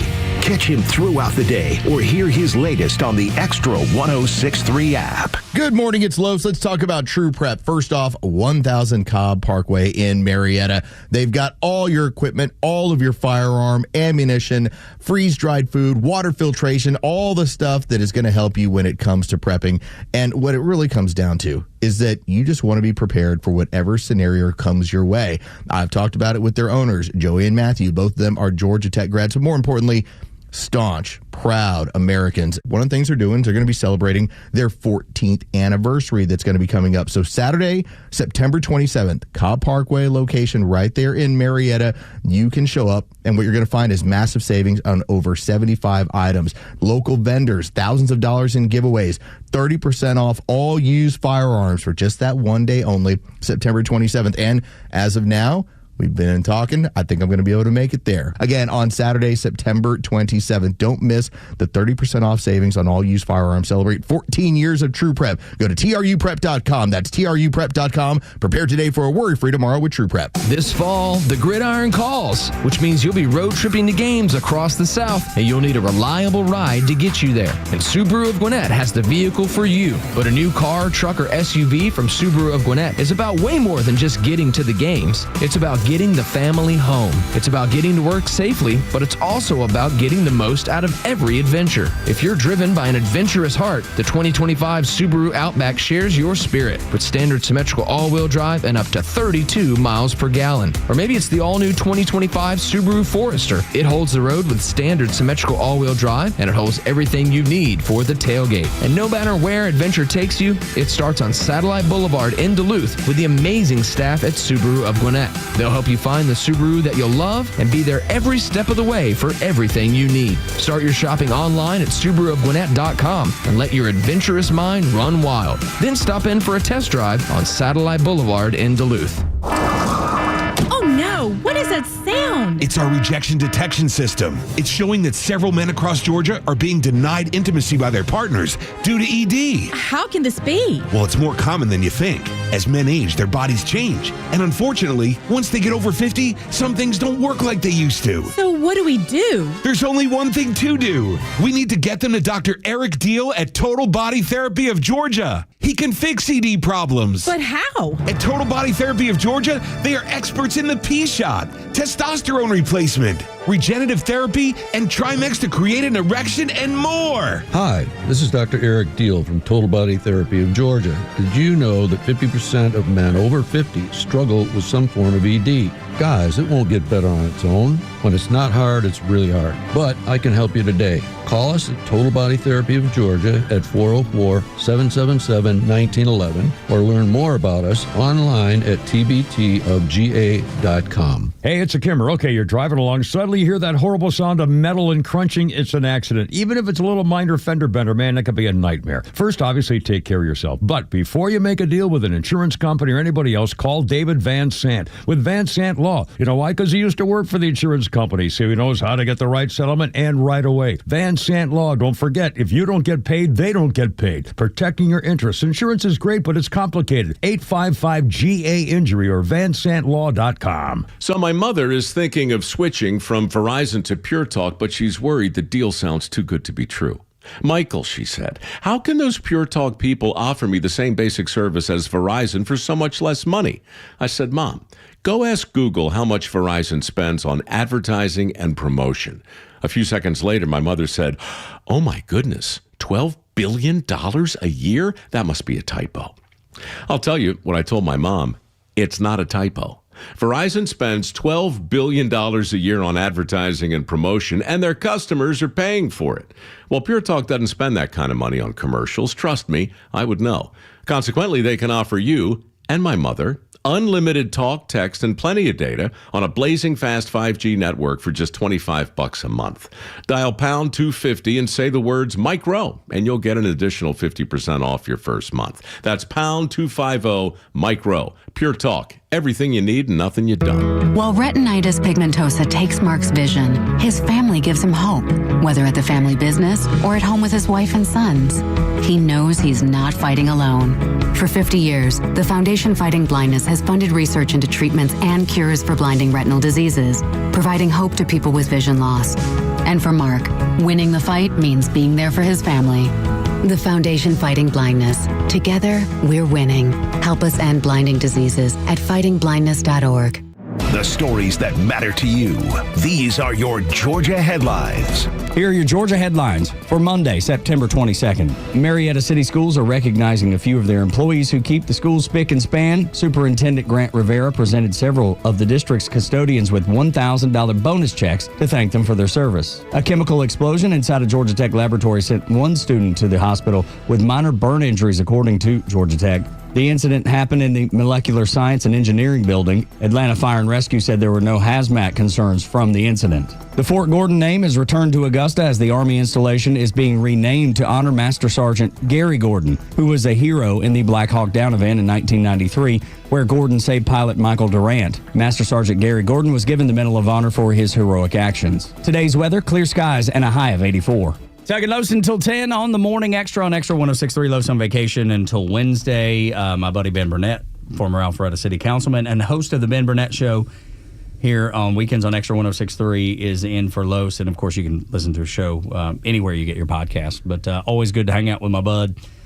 And 9 o'clock hour brought to you by Southern Exteriors, your home exterior solution since 1999, 8779 Southern, southernexteriors.co, windows, doors, siding, roofing, gutters. They do it all. Shake your hand, look in the eye, and do exactly what they said they will do and what you're paying for. Big shout out, by the way, to Sergeant Gordon, the Medal of Honor winner. Yeah. I bet his family never thought in a million years that the United States federal government would name a base after their baby. That's right. That's a big deal. Well deserved. Yeah, absolutely big deal. You don't see a lot of enlisted guys get bases named after them. No, you don't. Do you have one? What were you? E5. I was an E5 in the Navy. They'd promote anybody. Second class petty officer.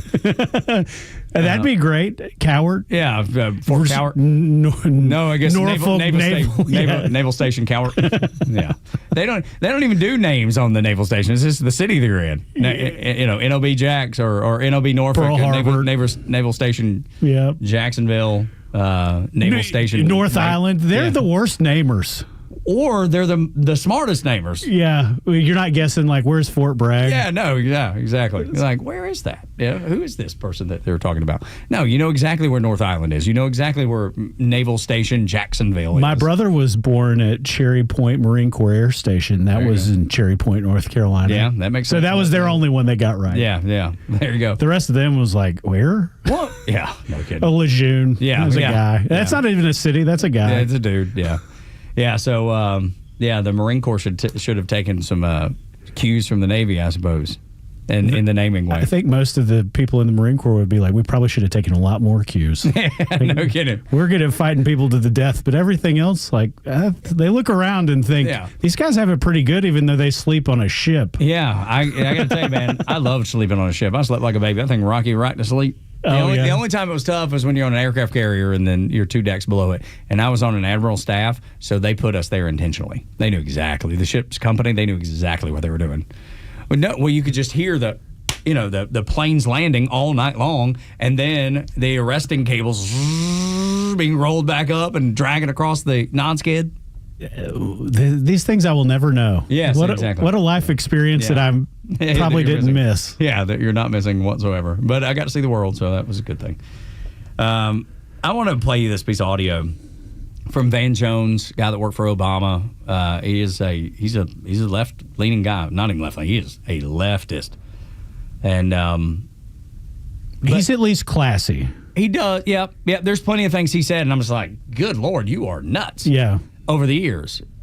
But I don't know, in the last few years, he does seem to be more amenable. Is that am I saying that right, do you think? Yeah, he's not he doesn't seem confrontational. There you go. Yeah. Or hostile. He's not a hostile one. Yeah.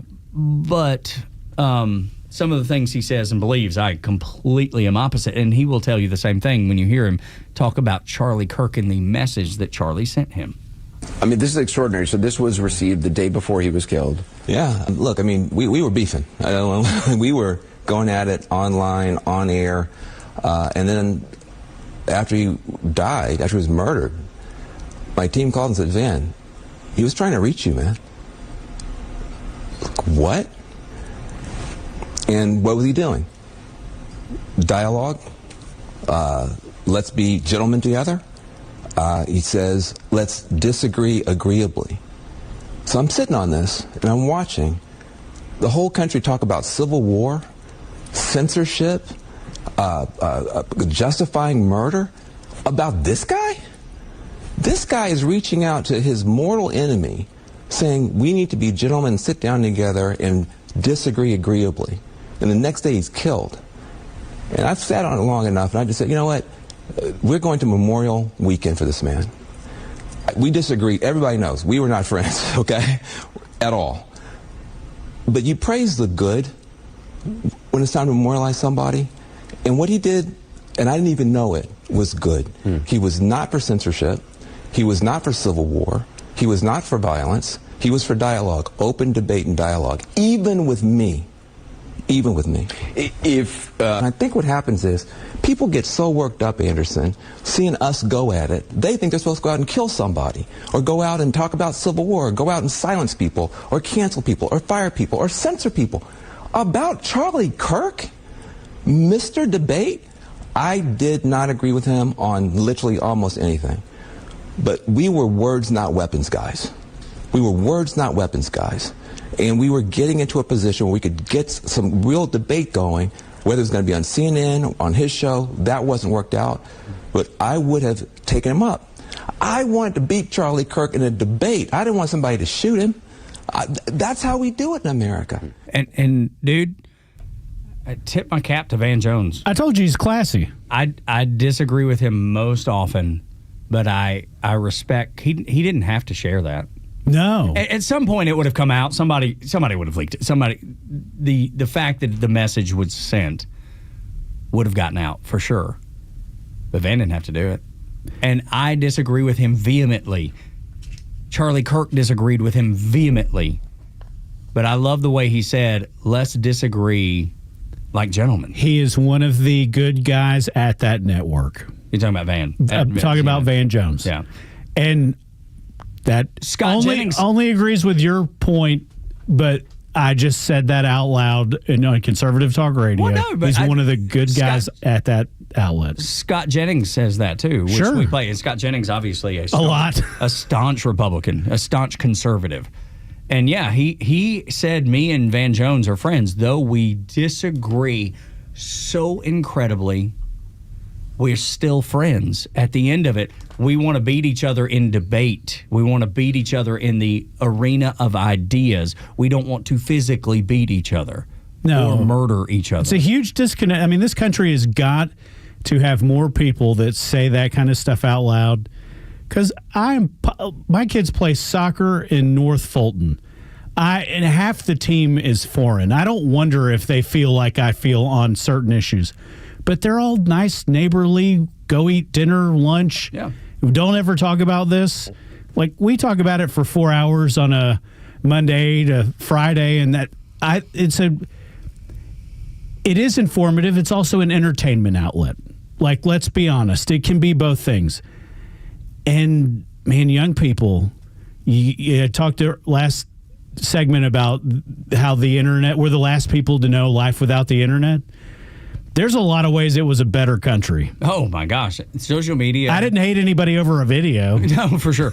Social media is such a cancer. If there was one thing that I could get rid of, I think it would be social media. And obviously, that's never going to happen. That's a pie in the sky. 2 weeks ago, dude, I cut the Ben Burnett Twitter off. Yeah. Said it'll reset if you're out for over 30 days. I ain't going back, dude. Yeah. See, I enjoy Twitter. I like Twitter because I see everything. I hear you. Yeah. You're right. And if you go to my Twitter handle, my X handle, Dude, rarely ever do I post. I post, something about kids family. are doing good. Yeah, something, like last night. I think I didn't post anything extraordinary in response to the Charlie Kirk memorial. I merely said freedom and forgiveness. Right. That's all I put. Freedom and forgiveness. And anybody that was watching that knows exactly, and probably people that weren't watching it probably realize what I mean. That this is a tip of the cap to Charlie Kirk and his wife. But I wasn't trying to ruffle feathers. No, I was sure. just merely saying our freedom is important, and forgiveness has just been displayed on television.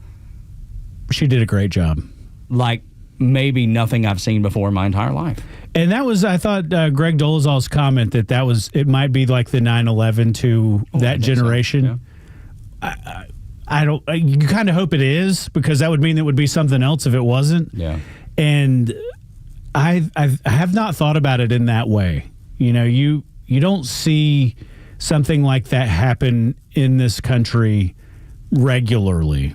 I know Trump got shot in Butler, Pennsylvania, but I still believe that this is a country where that doesn't happen all the time. You know what I mean? As I told you, my son called me that day, and he was like shaken. Yeah, he said, "This doesn't happen in America, Dad. This is what happens in Russia or China or North Korea. This is not America, where you say, here's what I believe, and someone's going to murder you over it." Political violence is something that we haven't seen in decades. Really, up until Trump getting shot, and that was kind of, and now you're seeing it, unfortunately, a lot. You had the Nashua up in Nashua, New Hampshire. The dudes shot into the country club yesterday. Oh, I didn't even see that. Yeah, yesterday, or maybe on Saturday, but this weekend, shot into the country club screaming "Free Palestine." So again, the person that went after Justice Roberts has now identifies as a woman.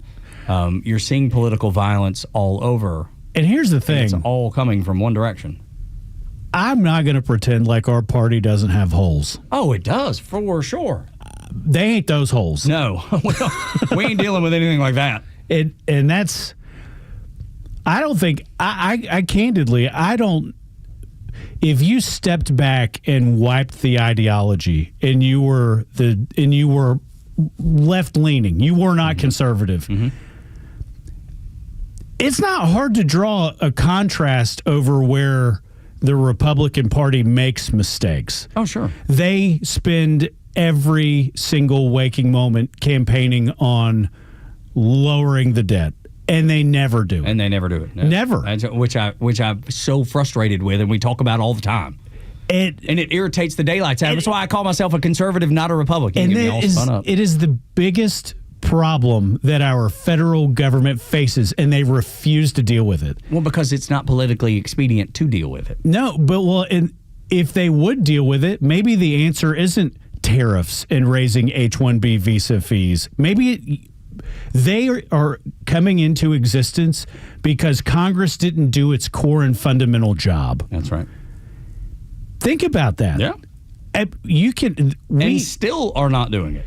We talk poorly about President Obama. His budgets were mild-mannered compared to what has gone on the last decade. Yeah, for sure. He was a radical man, though. He was a radical. I get it. I agree with you. Yeah. His budgetary practices and bills signed into law were significantly more conservative than what you see today. Sure. I think our debt has gone up so much. I think anything that we touch now is so expensive. And I've asked and I ask and ask and ask over and over again. Every representative, every senator that comes on the show, I'm like, what are we going to do about the debt?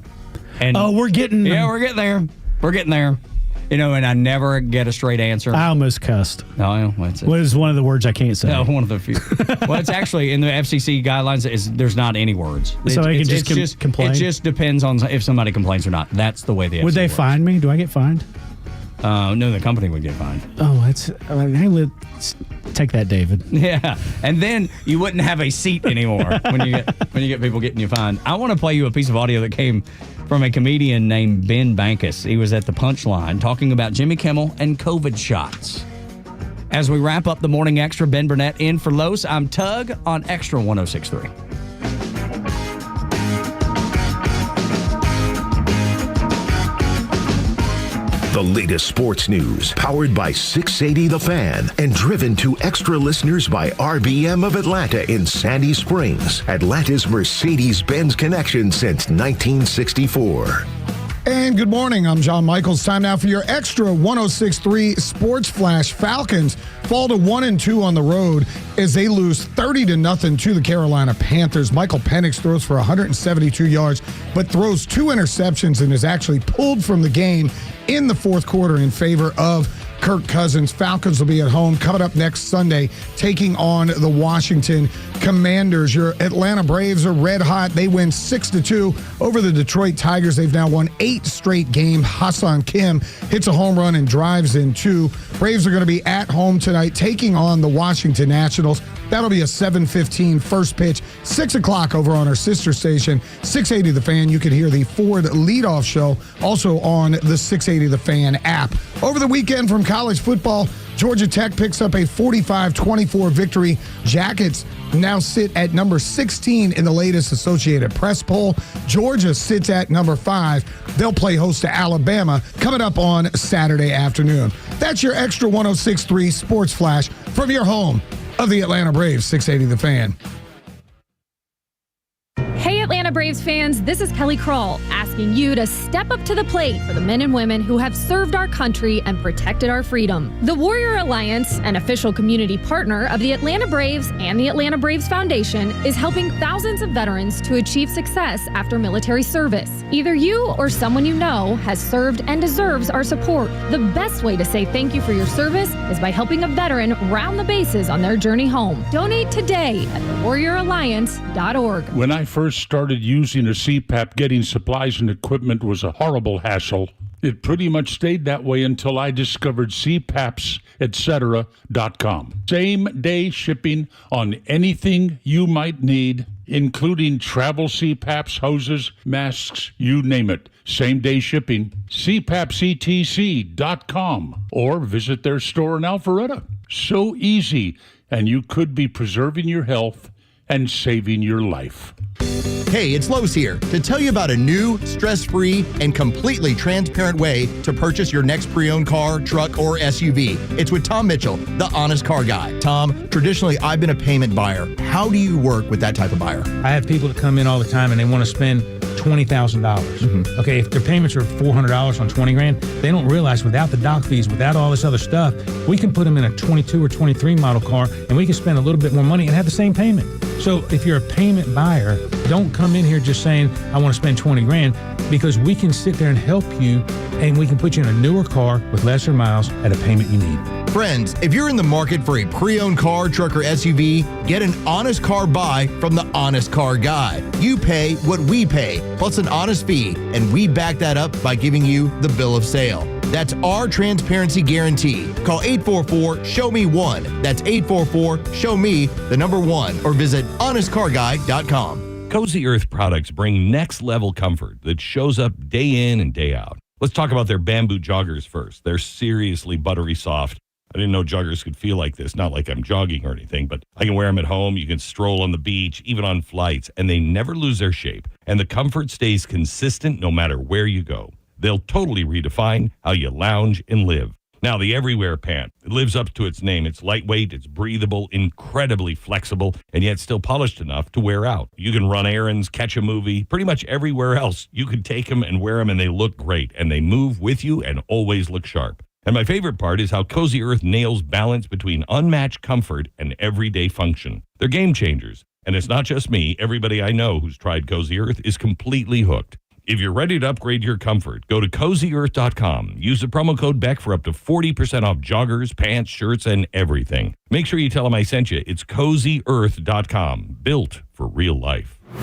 Stream Clay Travis and Buck Sexton, Glenn Beck, Fox News, and even NASCAR on Sundays. Anywhere on the Extra 106.3 app. Download the app now and get 24/7 access to the live stream, the latest news, and everything you need to know about Atlanta's only conservative talk station. Download the Extra 106.3 app for Apple or Android and check out even more great original content at thepodcastpark.com. We've had so much good discussion today and so much reflection on the Charlie Kirk Memorial. Senator Dolezal is here. Just a terrific guy. State senator here from North Forsyth. South Forsyth. South Forsyth, there you go. So, SoFo. Shout out to all you people on fall break. Yeah, absolutely. And living it up. I wish I were at the beach with my toes in the sand. I may have to do that in October if it's still warm. That's always it's tricky. See, we just booked just a quick weekend getaway to the mountains. We're just going to Blue Ridge. Since we don't have the time to go, long way. And I don't have to do it. I can get my toes in the sand, unfortunately. Well, I think my favorite thing to do is go on vacation. Oh, yeah. I mean, boy, talking about the... and I like to do it 7 weeks at a time. The statement of the day. Now, most people don't get to do that. But I'll tell you this. Here's the thing about me. I knew that I was having 2 really, really good years, and I had developed a conflict of interest with one of my clients. And, I was letting the contract expire, and I knew that it would expire probably about 6 months into it. I was like, I cannot renew this. I need to do it. And I thought at 12, 10, and 9, I grew up in Hawaii. It's expensive to get there, but it's not. If buying food and eating is expensive, but we go to the beach, man. I grew up there, so it's not like I'm a tourist going to the hula show, the luau. Yeah. And I just don't know how many summers I have with the 5 where I've got them under my thumb. Yeah, where you still get to dictate what happens. And I also want to brainwash them to know that he'll go on vacation for 6 weeks. We may want to make sure we're always on the good side. That's right. Because when we're 22 and broke. Yeah, make sure you still get to go along. Yeah, I'd be like, dude, as if there would be any reason that those kids wouldn't get to go along. Get out of here, dude. No. Just to encourage them to always want to be there. One day they're all going to get married, and there's always a cool set of in-laws, or there's always a cool set of grandparents. I mean, they're not listening. I got the cool set of grandparents. But it's nice now to be able to take my parents on vacation. That's awesome. It was fun. Yeah, dude, life is good. Talking with Ben Burnett, former Alpharetta City Councilman in for Los. You can hear his show, The Ben Burnett Show, here on Extra 106.3. But since the discussion's been good, I always like to end on a laugh. And I want to play you a piece of audio from a comedian named Ben Bankus. And he was at the Punchline here in town, and it just popped up in my feed, and I was like, oh, that's funny. Listen to this. This is the best day of my life. No, Jimmy Kimmel got fired. That was surprised a little bit about the applause. And people are like, this is fascism because people are getting fired for what they say, and it's like, we're getting fired for not getting an injection 2 years ago. Not as and if you said anything about it, they would literally shut down your entire social media. But that was okay. Yeah. Like, not one person who got fired for comments over Charlie Kirk was their boss like, what are we gonna do now?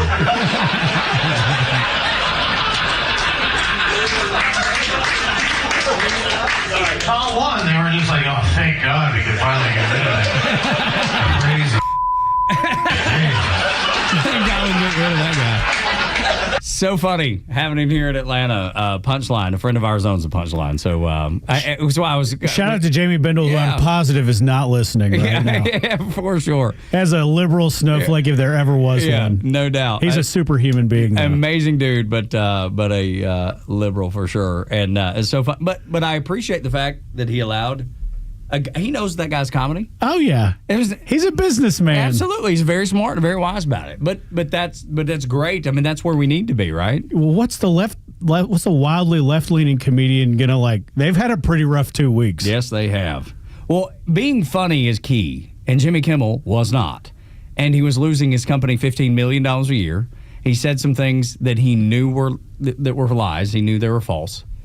The governor already spoke to it. The DA had already spoke to it. And he went on... over the line. Yeah, he went and he decided to say it anyway. ABC comes to him and says, hey, you see how many times I make the hens on The View apologize? You got to go apologize too. And he's like, no, I will not. And good, I guess, good for him for standing his ground if that's the way he felt. But you can't be mad at ABC. Like, I've seen a bunch of my more liberal friends. I'm canceling ABC and Disney Plus because of Jimmy Kimmel. Get out of here, man. You'll be back. Bluey's coming back on. Exactly. Come on, man. And it's so funny because they always say, well, those conservatives, those Republicans, they'll boycott Bud Light. Yeah. I remember growing up in my Lilburn First Baptist Church when it was Teletubbies and Disney World. And I was like, I was young at the time, and I was like, oh, man, are you sure? Like, Mickey Mouse is... he seems like we should want him, too. Republicans buy sneakers, too, That's right, absolutely. The way Michael Jordan do we have to boycott all this stuff? Yeah, right. But that's the thing. Like, I don't subscribe to all that stuff. I've never boycotted anything. Well, I take that back. I've never called for a boycott of anything. Like, I choose not to watch particular movies. I choose not to watch particular actors. I choose not to listen to particular artists. Like, I never told anybody else. When y'all boycotted Bud Light a couple of years ago, all you did was put it on sale for people like me. I didn't because I don't drink beer to begin with. Right. I thought it was a stupid move. And as soon as it happened, I was like, they're going to want that back. I was like, buddy, if they could get a mulligan, this might be it. And sure enough, you can't rub these cultural issues in people, especially when your main target audience does not agree with whatever political stance you're making. Target ran into the same thing, man. Target's still trying to recover from it. I haven't talked to you. What did you make of the Cracker Barrel fiasco? Well, so you had a crazy leftist that was hired to run Cracker Barrel. So they were doing all these crazy lefty loony things as far as a company. Like rebrand, making over the restaurant? The sign was nothing. Oh, with the guy? Well, yeah, the sign had nothing to do with it. The sign was the least of the problems. They were sponsoring all kinds of culturally left culturally issues. I saw they were trying to have like a food truck kind of thing in Manhattan. That was one of the things they wanted to go out. I was like, have they ever been to Cracker Barrel? Yeah. I was like, I don't go there unless I want to consume 2,500 calories. Yeah, exactly. I want to sit down and have a big old mess of food. But yeah, so this new marketing company, the new CEO of Cracker Barrel, they were just taking the company, actually investing in and sponsoring a lot of leftist type programming, a lot of leftist type parades, a lot of trans people shaking their tails in front of kids, just all that stuff. So that was the problem. It was never about the sign. The sign was just kind of the last straw. They're like, are you kidding me? Somebody asked me about how I felt about Uncle Herschel, and I was like, I didn't even know he had a name. What are you talking about? Uncle Herschel's that's the I know who he is. Yeah, but that's I didn't know it's on the freaking menu. You're right. Yeah, I mean, how do you miss it? That's on me. Yeah, dude. Yeah, but I don't know. I've told you several times. There are smarter people in this world than I am. Yes. I never realized. But Grandpa's Country Fried Breakfast. Like, if you want to slow death, that's the way to go, buddy. Let me tell you, you'd die a happy man. You would. It might be painful. Can you bring me some extra biscuits on top of all my fried food? I would like some gravy too. White gravy. Yes, absolutely. But that's not real gravy though. Well, it's out of a bag. Yeah, it's out of a bag. That's right. Dude, it's almost 10 o'clock. My wife's not listening. Yeah. I'll take gravy in a bag from Cracker Barrel over whatever she'd try to. Ooh, buddy. Oof. Now, I'm surprised you said that. All right. Well, remember Louis Grizzard? Damn, brother, I don't believe I'd have told that. Oh, there's plenty of guys out there who know. But I also... My mama taught my wife how to make it. Now, she rarely does because it's horrible for you. It's bacon grease and flour. Yeah. I mean, it's terrible. And 2% milk or half and half. Or either way you can get it. And delicious. And a stick of butter. And delicious. It's so incredible. So Mama never makes it anymore. The only person that makes She it in went my gluten free. Yeah. No, she didn't. But she likes the packed gravy better because it's better for you. And I was like, not much, Mama. I don't think it's much. It's easier to make. Yeah, well, that too. But so, yeah, if I ever get actual gravy, like gravy and biscuits, it's from my wife on the rare occasion that she'll make it. Once a year, maybe once every other year for like a birthday or something. Yeah. I don't know if my wife has ever made gravy. Yeah. She has been fine with me making it. Have you? Okay. I'm a breakfast connoisseur. I love breakfast. Is my favorite meal of the day. I could eat breakfast for breakfast, lunch, and dinner and be totally happy with it. Yeah. Oh yeah. Yeah, me too. And something I never ate growing up was bagels.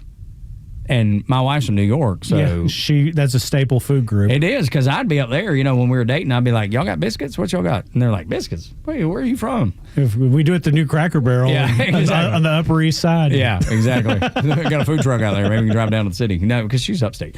But so I started eating bagels, and I do like them. Yeah. I do like them. They're good. They're good. I would have never. And they are different up there than here. Oh, for sure. And I don't know why, but they are. I rely on my wife and my sisters-in-law to find all the actual, like the best ones that you can get here. Okay. And they say Bronx bagels up in, I think it's got Alpharetta and Cumming right there. Like, it actually burned on McFarland, and now they've moved it over to like, what's that? I forget the name of the street. Anyway, it doesn't matter. Whatever the hell. Right down the way from there. Just look them up. You'll find it. I forget the name of the location. But they are delicious, I hear. And that will do it for us, dude. Thank you. It's always so much fun. I'll see you Wednesday, and I'm sending you a bill, David Dickey. You got to validate my parking. There you go. So 9 o'clock hour brought to you by Southern. You bet. 9 o'clock hour brought to you by Southern Exteriors, your home exterior solution since 1999. 8779 Southern, southernexteriors.co. For Aaron Canada, our board op, and for Ben Burnett and for Front Office Los, I'm Tug. Y'all come back now. You hear?